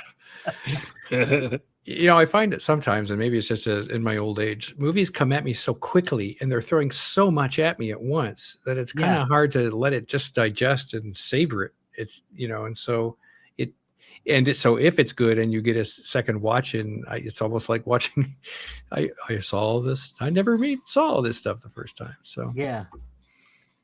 I heard Sinner is that's on my watch list. That got spoiled for me. Oh, that was a good movie, but you know what I really did like a lot was Weapons. Yes, I did too. Yes, Weapons. Oh yeah, that's Weapons the was kids, right? Yeah. Yes. And I thought like people said it was good, and I went into it just like, and I'm like, okay, yeah, okay. And then I was like, yo, this was really, it's good. it's hard to really be good. unique as a horror Yeah, film it's these true. days. I think it's like, it's hard to give me something that I can't predict Mm-hmm. because I've seen it a Yeah, hundred times before. that was a good one for me this year. But I loved Predator Badlands. Oh yeah, Ah, that's a good one too. I forgot about that one. I think that just came out on rent to Blu-ray. own and stuff. Yeah. Oh my god, that movie was so freaking badass. Is drawing your favorite form of art? This question comes from Kelly. And I don't mean necessarily, and I'll put words in Kelly's mouth, not necessarily to do yourself, but just to enjoy. Yeah, I've been drawing for a long time. I feel like the Manchurian Candidate. If I don't have a Yes. sketchbook around, I'm gonna go crazy or go murder somebody. You know what I mean? if I don't have a sketchbook, I always end up at the dollar store picking up one. Okay. Right. And if I'm near a Michael's or something like that, like I got tons of sketchbooks. I like most of it is things like, I rip out, like that was my concept for tonight's right. So Oh, neat. right. But I end up with like these are $5 sketchbook, and I always end up with like measurements for stuff. Sorry, there you go. Wicked. Right? Like I'm working.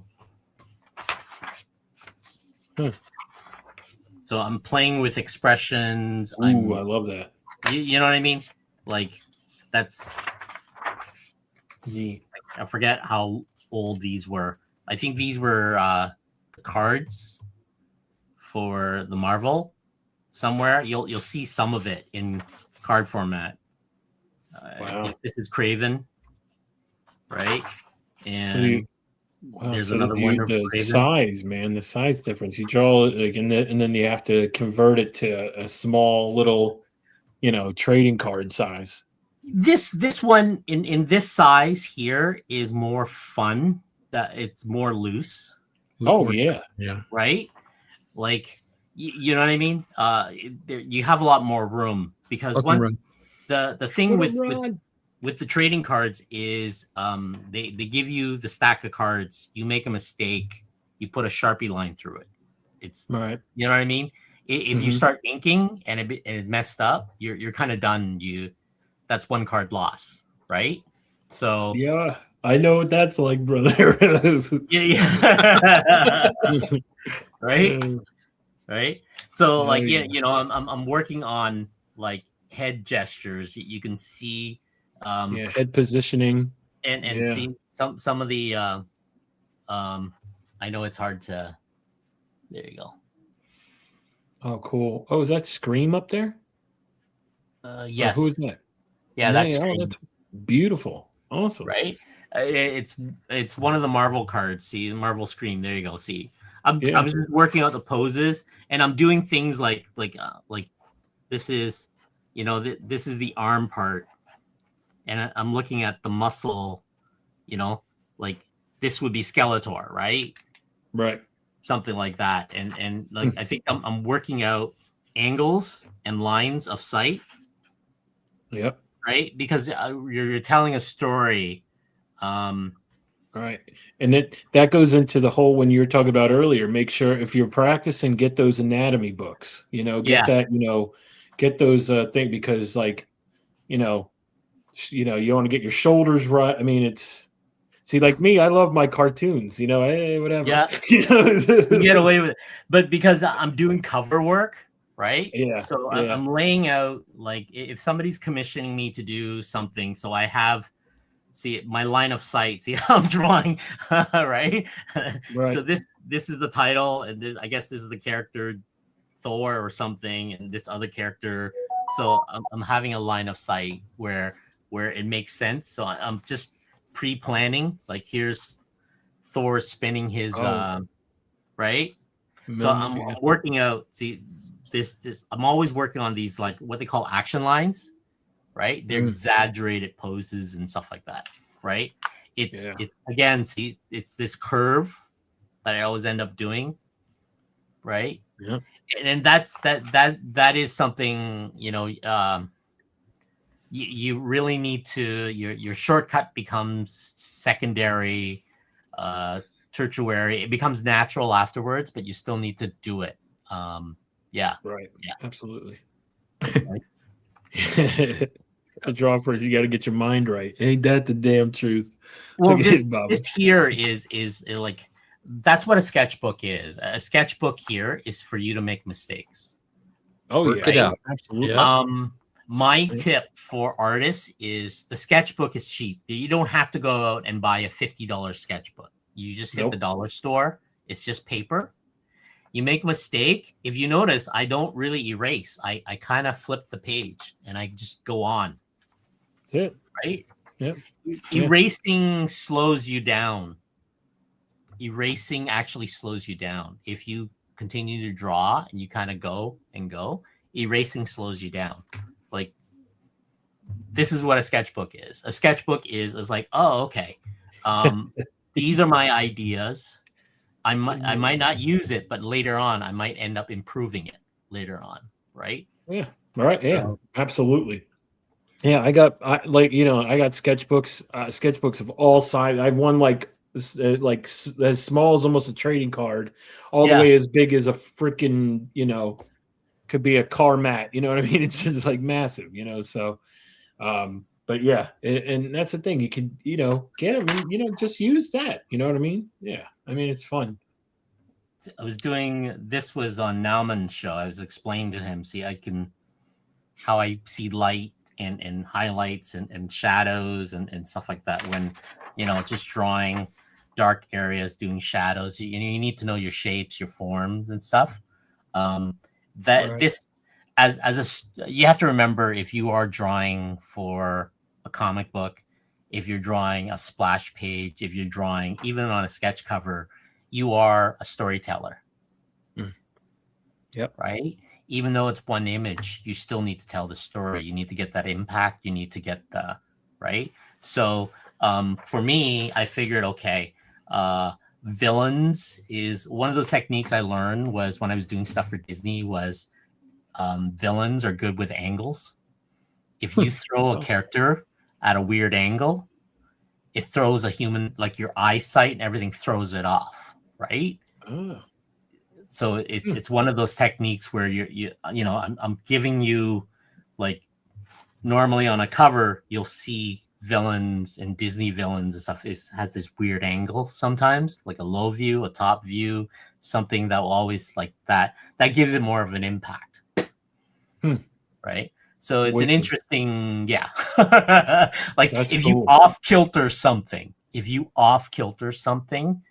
your natural visual instinct, instead of everything being symmetrical, you kind of Oh, I don't know, Chris. Yo, Chris, I always do. What are you talking about? yeah. We all do. We all do. All right. It's part of the we always end up seeing things afterwards. Oh, I know, right? It's true. Oh my goodness. All right. 2 questions left. I think this one was kind of asked before, but we've had an influx of new audience members, so let's kind of revisit it. Favorite character to draw if someone asks you to draw something for them and gives you total control?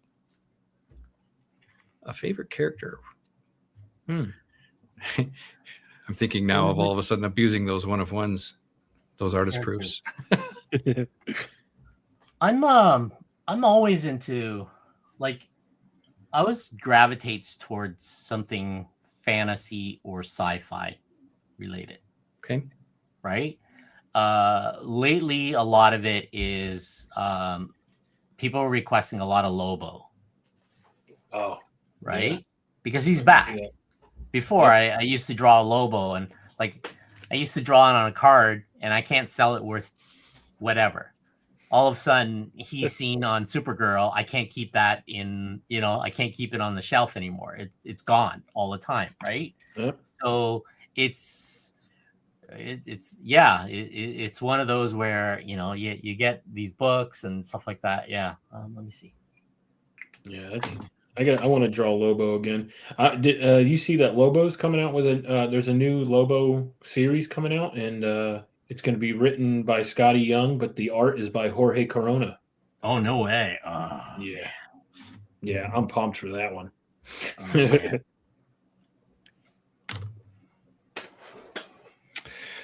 Okay.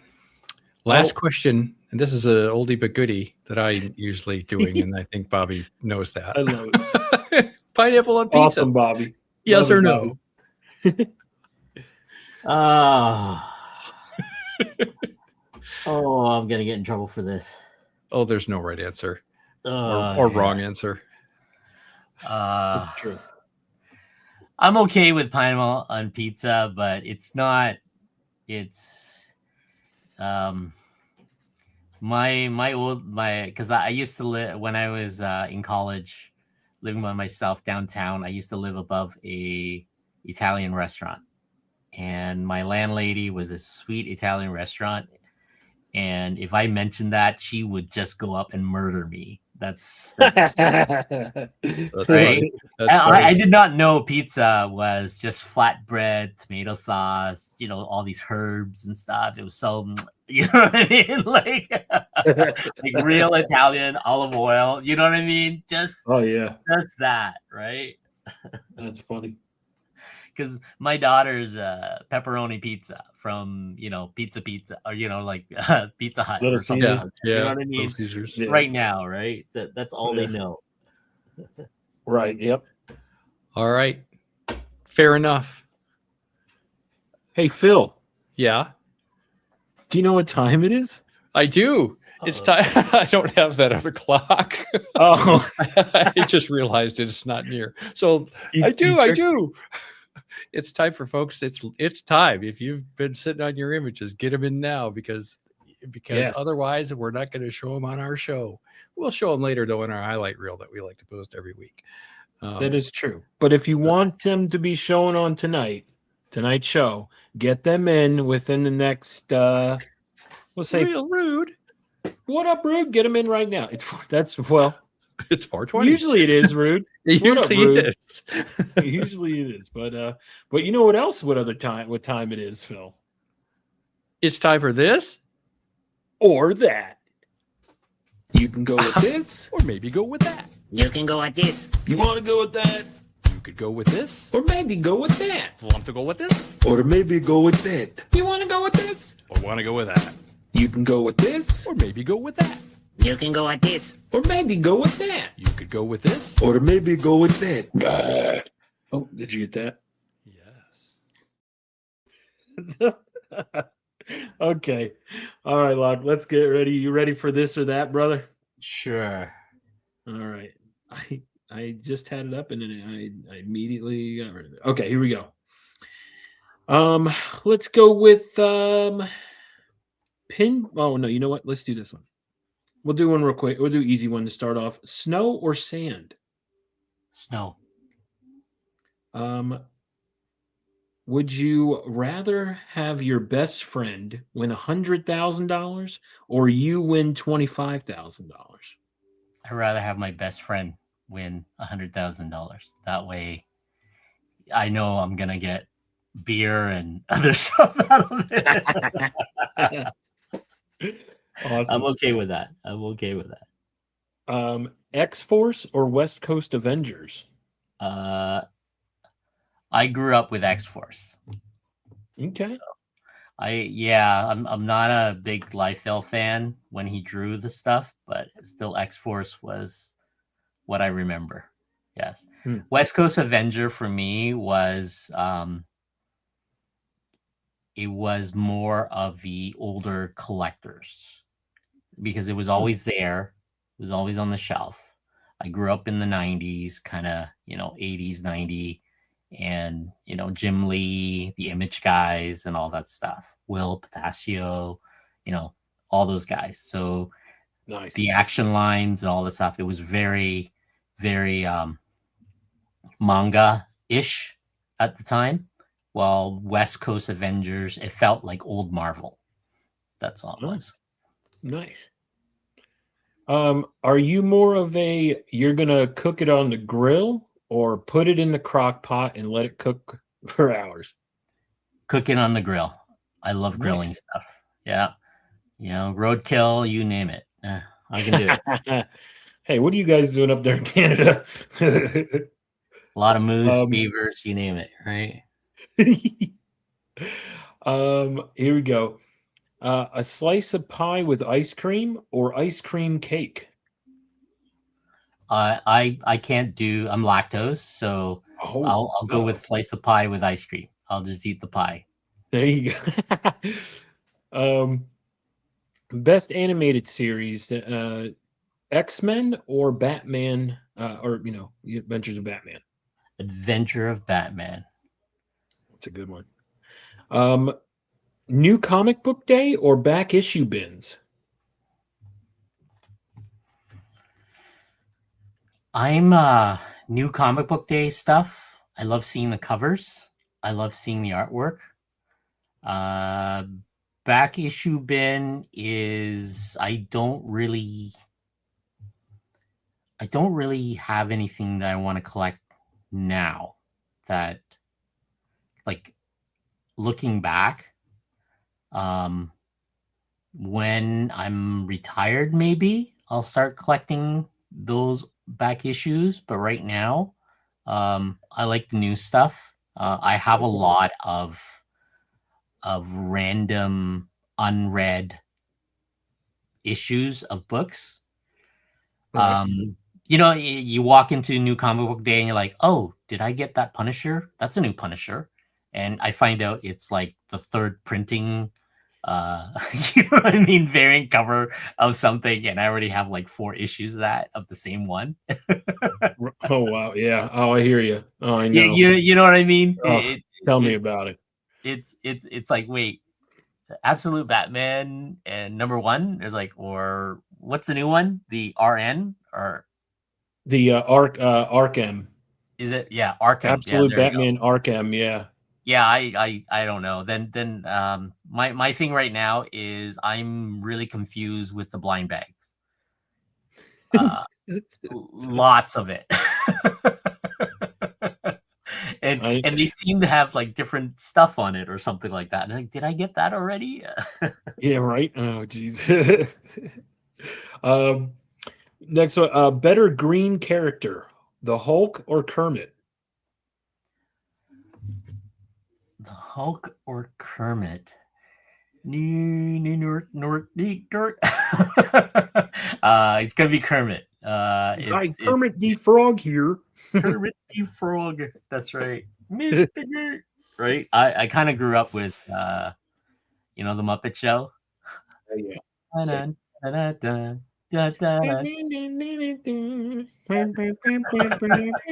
Oh man, I love the Muppets. I love Jim Henson. I'm a Yeah. big Jim Henson guy. Robots or dinosaurs? Oh, can I have both? Robots and dinosaur. Robotic dinosaurs. No. The Transformer the Beast War. Remember that? Hey, there you go. Lose sleep or skip a meal? Lose sleep. Would you rather be hot and sweaty or cold and shivering? I'd rather be hot and sweaty. This one's for our guy Phil. Would you rather be hanging out in a treehouse or in an underground bunker? Oh, treehouse. There you go. Treehouse. I don't mind being up high up. Disney or DreamWorks? Disney, of course. Yeah, you better say that. No. That's right. They're listening in. Shh. Yeah, right. Yeah. Here's a couple new ones I haven't asked anyone. You're the first person. VHS or DVD? The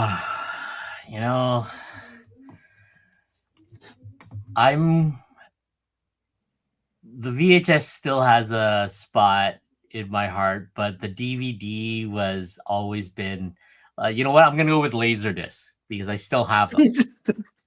Choice C. I still have them, right? Oh my Because goodness. the VHS has always been for me. It was always been there was like these moms and pops rentals in the 80s. Remember, Hmm. late 80s, early 90s, right? Yep. Because the first I guess machine that my dad bought was a Betamax. I don't know if you guys know. There was a huge honkin' tape. Oh yeah. The Absolutely. Betamax, right? And our 27-inch tube TV that weighed like 40 tons or something. Remember that? Oh, ain't that the truth? Oh my gosh. Ridiculous. And then there's nothing to hold it. Why Yeah, couldn't they put that's like, right. what are you doing to me? I go, how do I supposed to carry this? Yeah. Oh my goodness. Yeah, and then how about when you're like, because you only had like, well, you only had one TV, and then it was like, oh man, I want to go watch this in the living room. And then Yeah, you're like, there room wasn't. TV. Yeah, that's right. Oh my god, when we we'd have to move it into the living room if I had friends over, and then we would play like video games on it until like midnight or whatever. You know what I mean? Being a kid, and Yeah, I just remember like, all right, we're gonna have to carry this thing. God forbid if you ever broke it. Oh my God, you're dead. the video game for me was that little switch box for channel 3 at the back with the little Oh, rabbit ear kind of thing you connected yep, to, and you're right with the coaxial yep. cable. You would twist it in. That was video games. Yeah, Wow. that Yep. was we had to because we had to disconnect our cable TV. It's just to connect that in. That was the Yep. only thing before they came up with a switch box. So for you young kids out there, that you might want to look that up. Yeah, right. I know. Man, kids don't even know. God.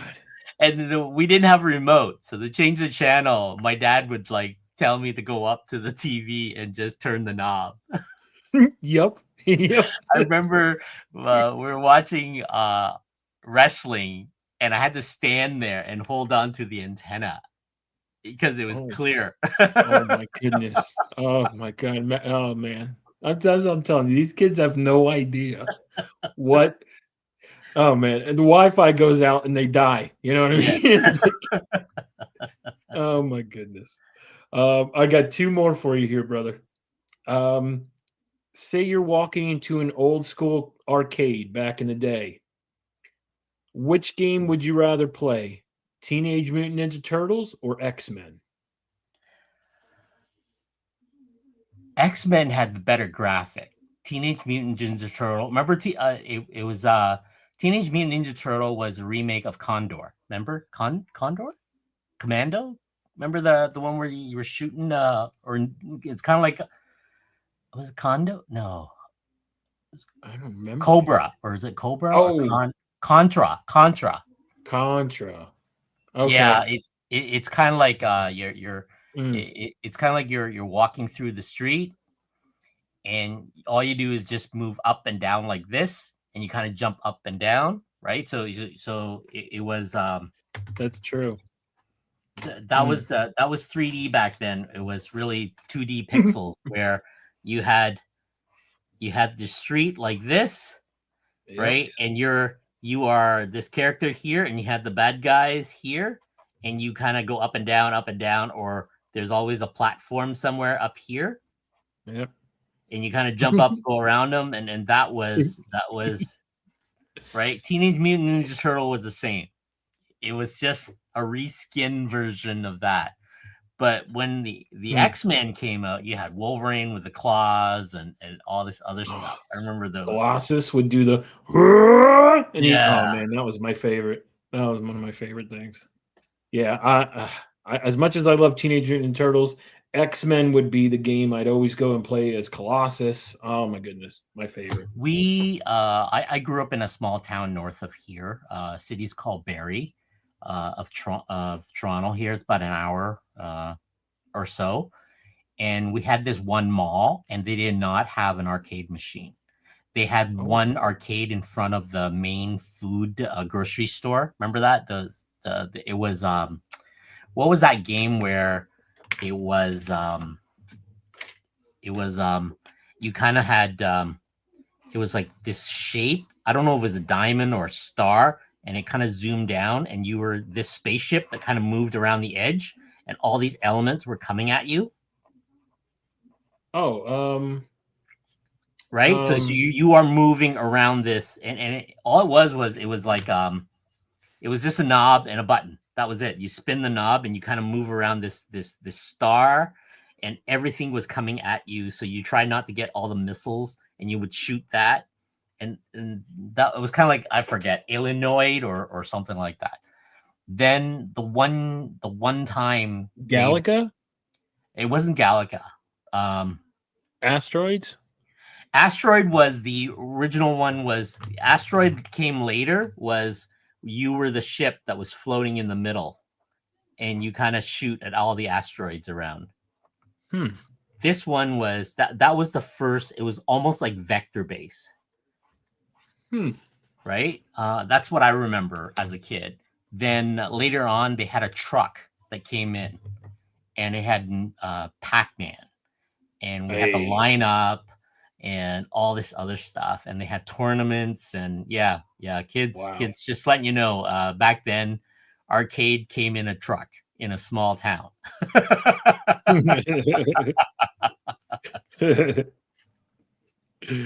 Right?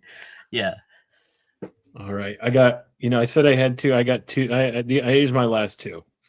We're gonna go sticky hands forever or slimy feet forever. I can't do sticky hands forever. I'll stick with slimy feet because I need my hands to draw. I know. I usually get that with everyone because they're, everyone draws. So, and then my last one here is, would you rather? And that is smell like a fart from Swamp Thing, or look like the Toxic Avenger for the rest of your life. Toxic Avenger had he has game, so I'm gonna stick with Toxic Avenger. My man does have game, that's for sure. Right? He does have game. All the girl, remember the covers? Had the covers on them? Absolutely. On the Marvel Age, his first, his Marvel Age, he has a babe right on him. That's right. I love it. Well, awesome. I appreciate you, brother. That has been an episode, or an installment of one of my favorite segments here on the show, and that is called "You Can Go With This, or maybe go with that." You can go with this. You want to go with that? You could go with this, or maybe go with that. Want to go with this, or maybe go with that. You want to go with this, or want to go with that? You can go with this, or maybe go with that. You can go with this, or maybe go with that. You could go with this, or maybe go with that. Oh, did you get that? Yes. The ending of that always gets me. Oh my goodness. That's always the best. Oh shit. That really happened. All right. So if you don't know already, you should have already got your artwork in. Hopefully everyone was able to get their artwork in. Phil, you want to let everyone know? Well, what's back there? Oh, we'll talk about that in a minute. Oh, okay. We'll talk about that in a minute.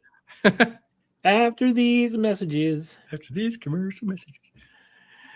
You want me to share stuff now? If you wouldn't mind, that would be wonderful. All right. Well, we ended up getting a total of 18 submissions. Whoa! Heck yeah! You guys are awesome. A few people submitted 2 images, but still very nice turnout. So let us take a look. This first one is by 23 Mach. He sent 2. Let me see if yep, there we go. So let's take a look.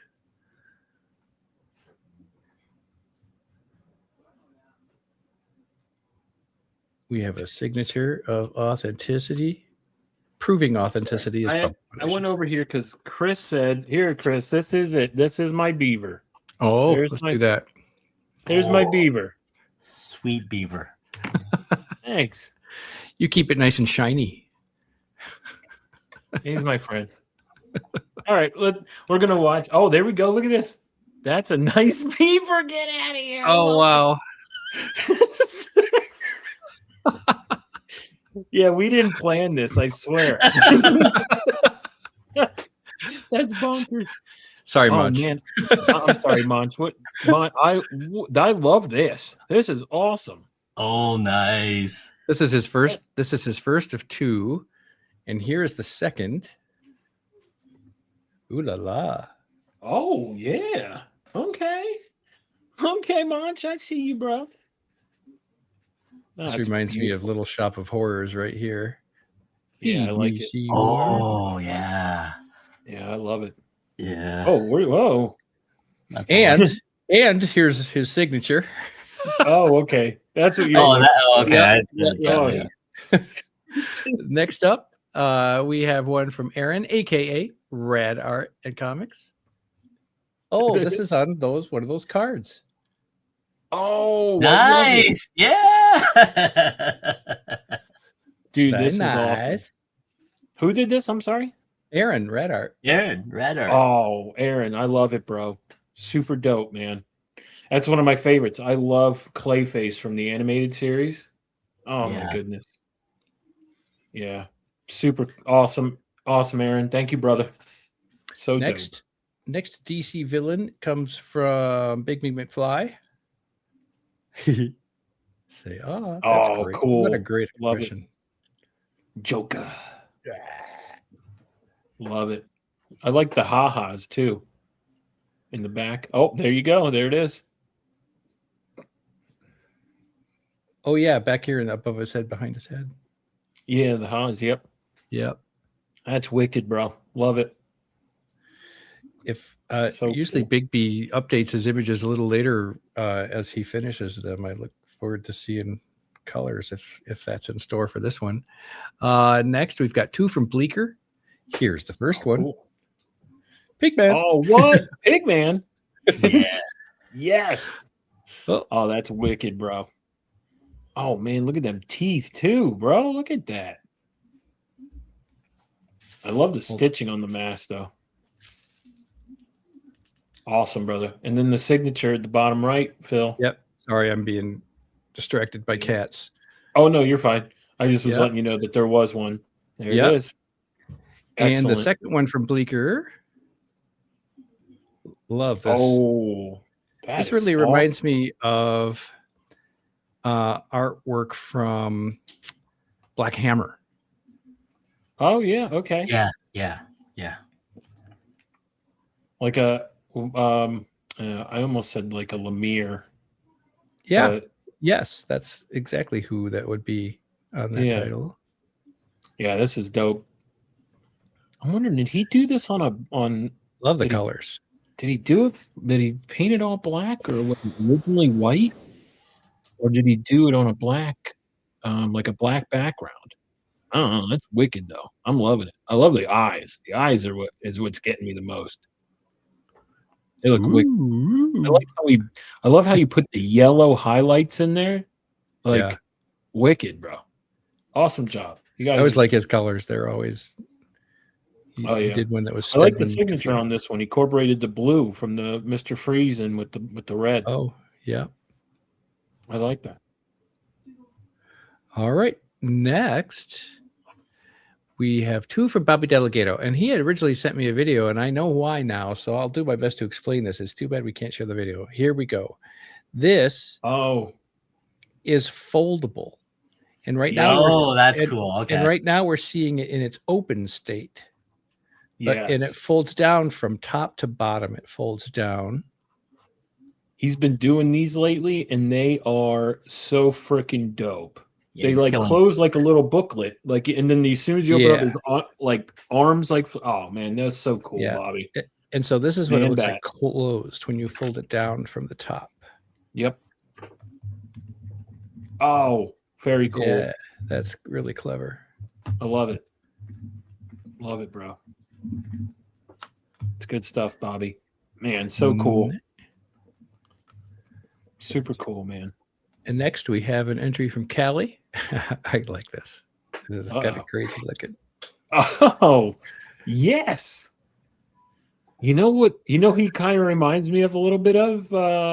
He reminds me of old Greg. I don't know If who that anybody is. knows who old Greg is, but oh, Signature, there it is. I'm old Greg. except no Um, substitutions. I love it. That's awesome. I love the hair. Yeah. I don't It want also to kind of encounter reminds that me of guy. like.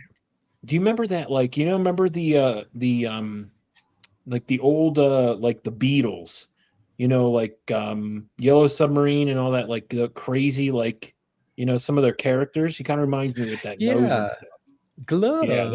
that's cool. I love it. Yes. That's a good call. Yeah, that is Yellow Submarine, isn't it? I'm old Greg. Next comes one from Chris, Cardboard Crazies. Look at those colors. Oh my goodness. Woo. Yeah. Wow. That is wicked, bro. Killer. Killer. Oh man. Love it, brother. Awesome job. Excellent. And there it is. That is wicked, man. Look at that hair. Yeah. And the smile. Out of this park. Way to go, Chris. Everyone is just doing a phenomenal job tonight. You guys are all rock stars. I mean, you guys are amazing. Thank you all so much. Ah, this is so dope. You guys Oh, are he awesome. just says it glows in the dark too. That that makes he's, sense. Looking at yeah. some of those. He went all out. Yeah. Oh my goodness. Wow. Kelly's given up. Kelly, don't do that. We like your guy. Alex. So this next one is from a name I'm going to guess that not many people are familiar with, and I'll show you her art, and then I'll tell you her her relationship in the community or to the community. Here, this is from Cora Howard. Oh, cool. Oh, I know who this is already. Yeah. Okay. I do, and that is so cool. She is such a dope artist. Yeah, it's great. I know she's new to the blank cover game within the last like 2 years, I think. Oh, really? Okay. Well, she's like a painter and like big canvas, like Yep. her stuff is. I love her stuff, but this is wicked. I love this. But You go wanna ahead, tell who it is. I'm sorry. Go ahead. She is the mother to the next person who submitted art. Matt, Heroes for Hire. Right. Our guy Matt. Yes, I love so it. he gives us an absolute Mr. Freeze. I love that he went the absolute route. I mean, how as hot as absolute Batman is right now, I'm glad that he did these. This is great. These And we have are a awesome, Matt. Signature, proving authenticity. And then Matt sent us a second one. Man Bat. And then Man Bat. Love it. Awesome, brother. Appreciate you, man. Thank you so much. Yeah, I love that he did the absolute though, and he went in the absolute world, which was really killer. I love that. Yeah, that's awesome. Super cool. And thank you again, Matt's mother. Appreciate you as well. Thank you so much for submitting. Yeah, that is so. Look at the colors. I mean, It the looks blues top. alone. Yeah, the blue. I hate drawing on those covers. I know. I just want, when I do look, I just want to keep it black and white. Yeah. That's it. But anyway, I'm sorry. Go ahead. Awesome, Matt. Thank you, brother. Next comes one from a regular submitter and once a guest, Lorenzo, Indie Comics and Games. Yeah. Oh, whoa. Look at this one. Yo, look at that hair. Oh, I love the eyes too. Yeah. Lorenzo. Hey, Lorenzo, guess what, brother? We're on the same page again. Oh, yeah. Similar I ideas. swear, me and Lorenzo, I mean, I think one time every show that he's submitted something, I feel like there's only been one time we haven't drawn the same thing. Oh, God. But anyway, Lorenzo, appreciate you, brother. I love it. I love the eyes. The intensity in the eyes is Yeah, he's is staring right at you. yeah, that is very, very capturing. And the hair too. Awesome. Awesome job. Appreciate Lorenzo. We have 4 more. The first of which comes from Manny, who gives us Absolute Killer Croc. Oh yeah. I love that Another pencil work. absolute villain. I love it. Man, absolutely. Yo, I don't know if it's funny. If no one's read Absolute Batman series and they're seeing this, they're probably like, "What the heck?" What? Yeah, Yeah. yeah. His Croc's mouth is massive. I mean, it's unreal. But yeah, that's cool, Manny. Manny, So that's right up wicked, here at the brother. very top, that's nose and eyes. I see. Yep. I'm looking Yeah, for him it's back here. well, that's the thing because it's kind of like like the Croc where he had like the kind of like from the animated series where he had the regular face. Well, Yeah. it's like they took the top half, but then the bottom half they made just into like the crocodile mouth, so it's just bonkers. But Manny, awesome job, brother. I'm loving the muscles, but I love the teeth. Oh man, beautiful, wicked job, brother. Wicked job. See I your love the message. absolute though. Way to go, guys. And so, Bobby, I did. We did show 2 with one open and one closed. Did you send more than that? I'm opening. I'm opening Instagram here. We'll double check. I know next, Tricky's saying lot of submissions. I know, bro. It's wicked. Yeah. That's cool.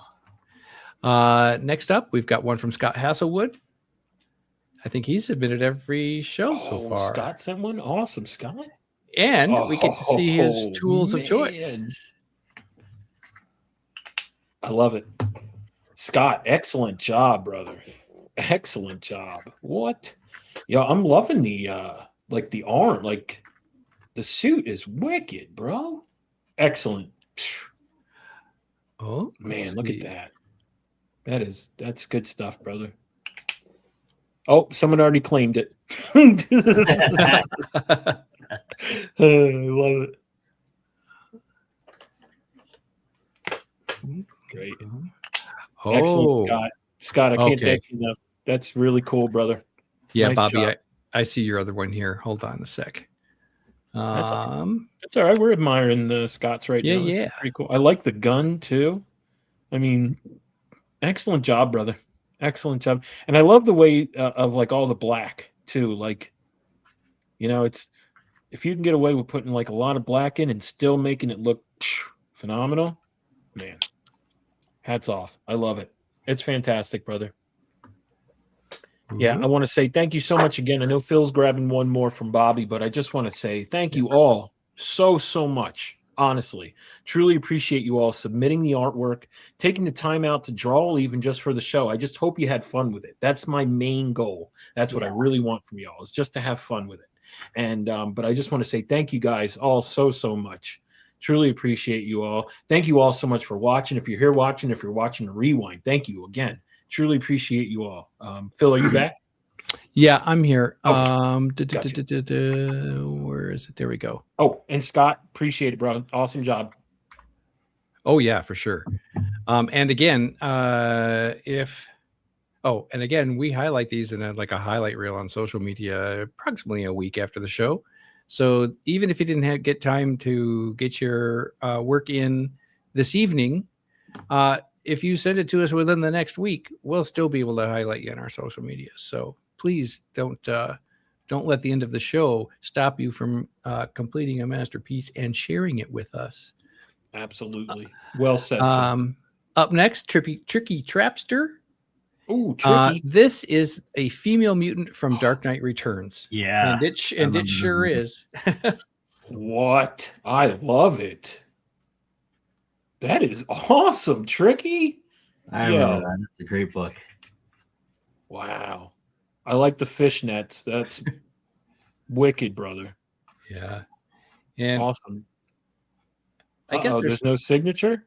No, I don't see a signature. So that means Mo, that this was really from Vlogs. Thank God Tricky has a very noticeable his style. I can notice this. He's got Yeah, a uniqueness to him. But we'll no, accept it this time. yeah, this time, and we won't say it's from Vox. Yeah, no. I don't want to do that. I want to steal Fox Thunder. And here's Fox Thunder. This is Fox Thunder. Oh yes, Vox did Joker. Yeah, love it. Vox, excellent brother. Appreciate Vox, you. he submitted every week, so that's good. We love to see Love him. that he Keep him did coming. Joker. Keep them coming. And then I'm going to go back and... Did you see Vox signed it too? Did you see Vox's signature? Oh, yeah, there it is. There you go. He made sure you saw it. Yep, there's his shadow taking the picture. I like the way he added that in there. Vox, I love it, brother. It's so great. So let's review these, and we'll pick up. We'll pick up the new one that I caught from Bobby here on the way back. So that was from Vogs. Tricky Trapster's Female Mutant from Dark Knight Returns. Excellent. Scott Hasselwood. Awesome. Manny's Absolute Killer Croc. Gotta be careful how I say that. Absolutely dope.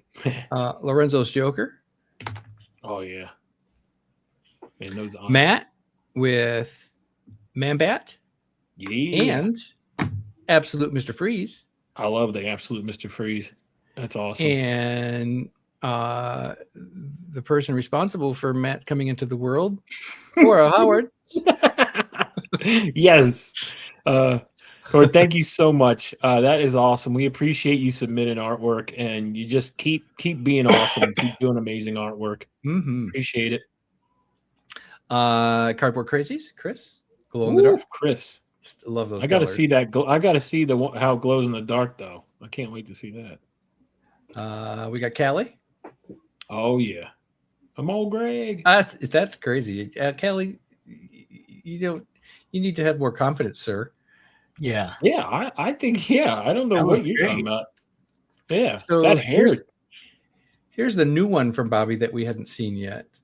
Oh, wait a minute. Tricked that's weird. It's not in the queue. Okay, well, let me keep going, and then I'll show Bobby's at the end. I don't want to. Okay. Cash it. So here is the folded version, but when you open this up, do you see Bobby's signature? By the way, did you get Bobby's signatures on the front? I don't know if you got it. Oh yes, I was looking for that. I didn't see it. Sure enough. So when you open this up, it becomes this. Ooh, yeah, I love that, Bobby. So cool. That's very. Then we've got two from Bleecker. Oh yeah, those eyes, killer. Yeah. I like Bleeker's colors too.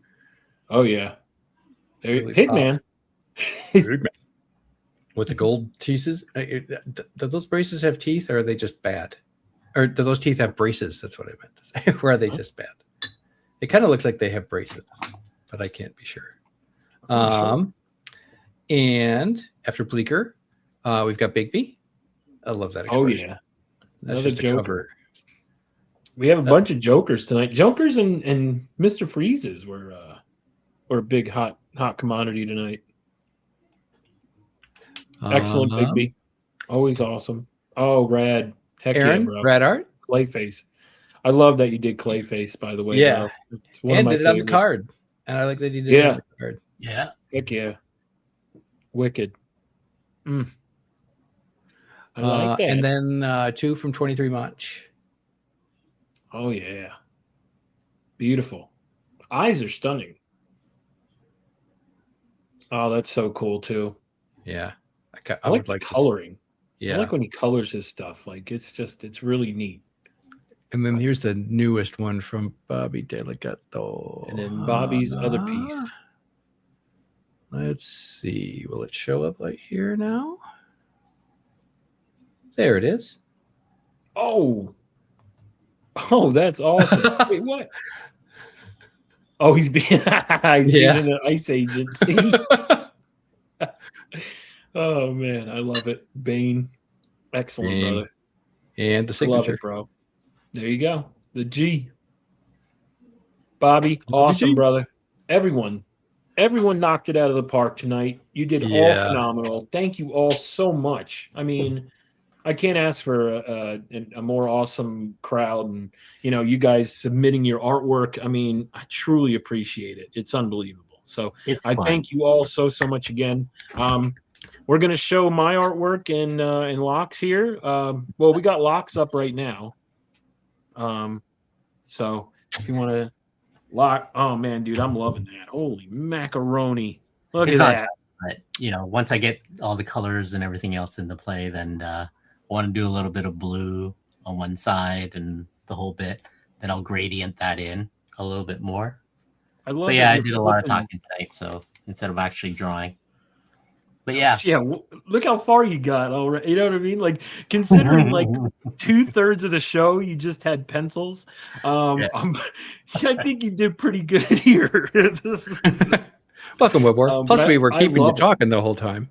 Yeah, I do love it though, bro. I absolutely love it. It's and I love that you're doing the coin flip, like the thumb coming up, and I mean that is. Dude. That's the idea, right? So he's it's also the Detective Comics and is it Meet Two-Face? Dude, love it, brother. Excellent So job, down, man, as always. And I'll do more of the shading and all that stuff once I get everything all done. But right now, I'm just gonna do a base cover. Then I'll go in and I'll detail a little bit more for that. Excellent, brother. Wicked job as always, dude. Always. Yeah, maybe I should have went first. All right. All right. Okay, so I kind of went with I mean a lot of people did Joker tonight, so I'm not gonna lie. I did Joker as well. But I did Joker and Harley together. And I did a mashup. So it's a Nickelodeon variant. Right? Let me see if I can get this. There you go. Okay, so I did a Nickelodeon variant, right? So I did Hey Arnold and Helga as the Joker and Harley Quinn. Yeah. So I did there's Did you create the Nickelodeon logo? yeah. Yep, I made the Nickelodeon logo and but I did I did Hey Arnold as the Joker. That's great. Yep. And I did and like I said, Helga as Harley Quinn with the little hearts. So That's great. Jarly Quinn. Yeah, I think you're gonna say Jar Jar Joker. Oh man, that would have been cool. A Jar Jar Joker. Oh, don't do that. So, I spent the entire week just drawing Rebel. Oh, wow. No, Clone War stuff. Oh, okay. So, but yeah, so this one was fun. Hey, football head. That's right. Hey, Puddin'. Yeah, so this one was a fun one. This was something I started and I was happy to be able to finish it. So, but I can't believe you guys amazing. You guys are Thanks, awesome. Bigby. I thank you all so much. Thank you, Big B. Appreciate you submitting art, bro. Appreciate. Oh, and go check out Big B's having a show. Bronze Age Nerd. Go check them out. They're going to be going on here in the next, I think. Oh, 7 minutes. seven Or they already minutes. on? 7 minutes, yeah. So go over there right after here. Go hang out with them. So again, I want to say thank you, everyone. Thank you. Truly, truly, truly appreciate you all. You've been amazing. But before we go, we're going to have our guy Locke going to tell us anything you got coming up, anything you want to promote, anything you want to say. I'm in between project. I know I have a bunch of covers I got to do. I'm waiting for info on IDW. Besides the last cover that I color for, I'm hoping to get an actual, maybe a Teenage Mutant Ninja Turtle cover. Knock on wood. Because I turned down Casey Jones issue 1, which I should have kicked myself now, but that would have been nice to do next time. But yeah, let's see what else. I know I have a bunch of indie covers coming out for Antarctic Press. There's the Ninja High School issue 200. I don't know if it's available. If you guys are into that, I did a pinup for Ben Dunn for that one. That's Antarctic Press. I believe I will be doing. I don't know if this will be a cover or a pinup, but it will be the Ninja High School swimsuit annual edition.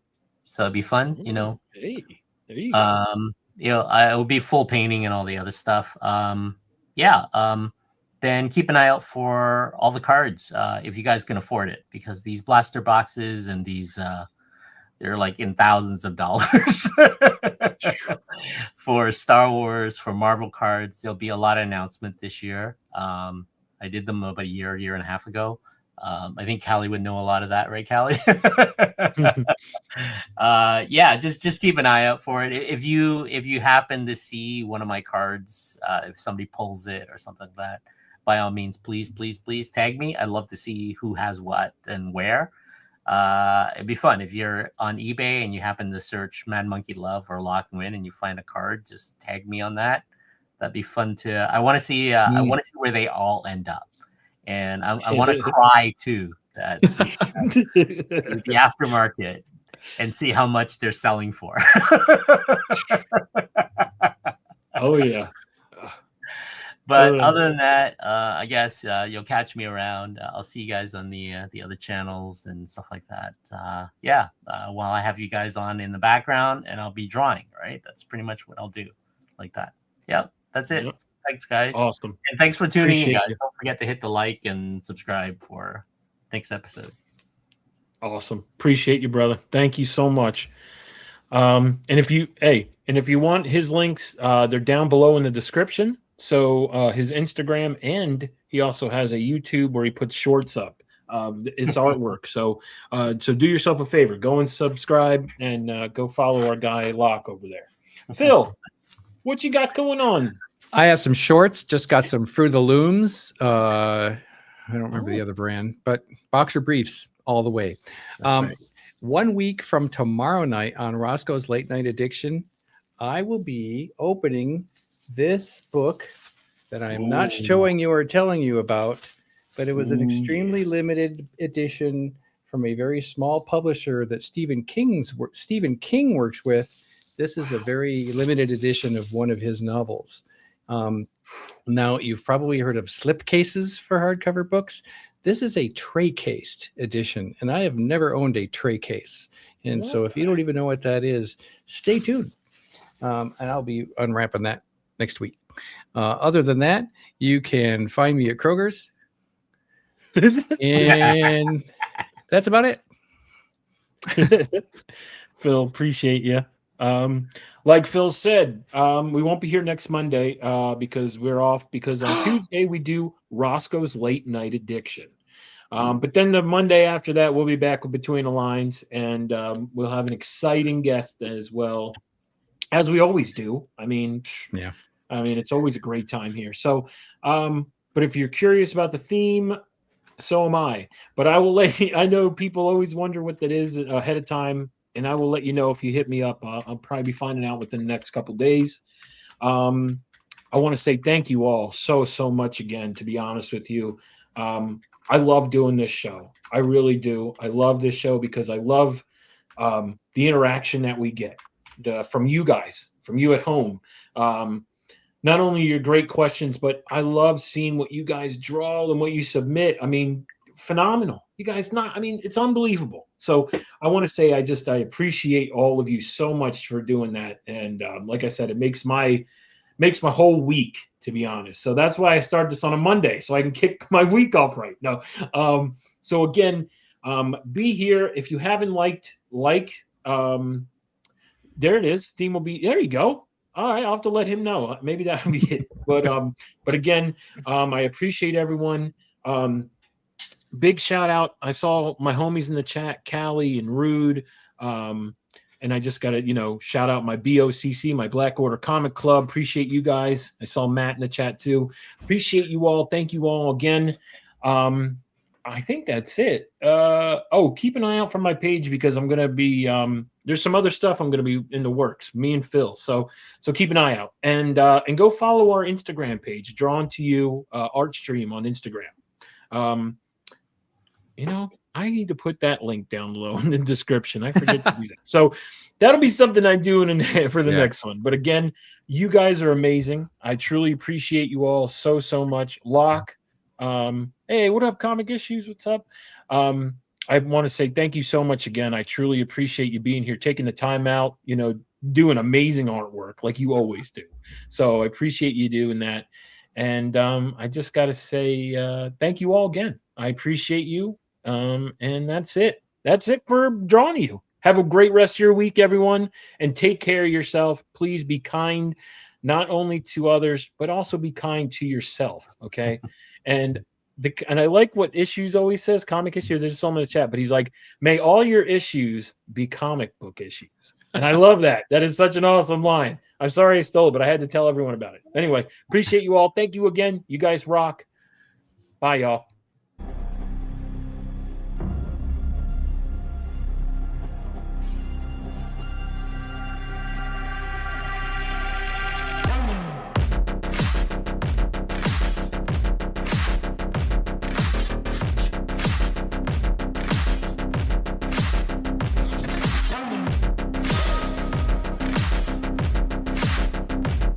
You want to see stuff you didn't even know you needed to see?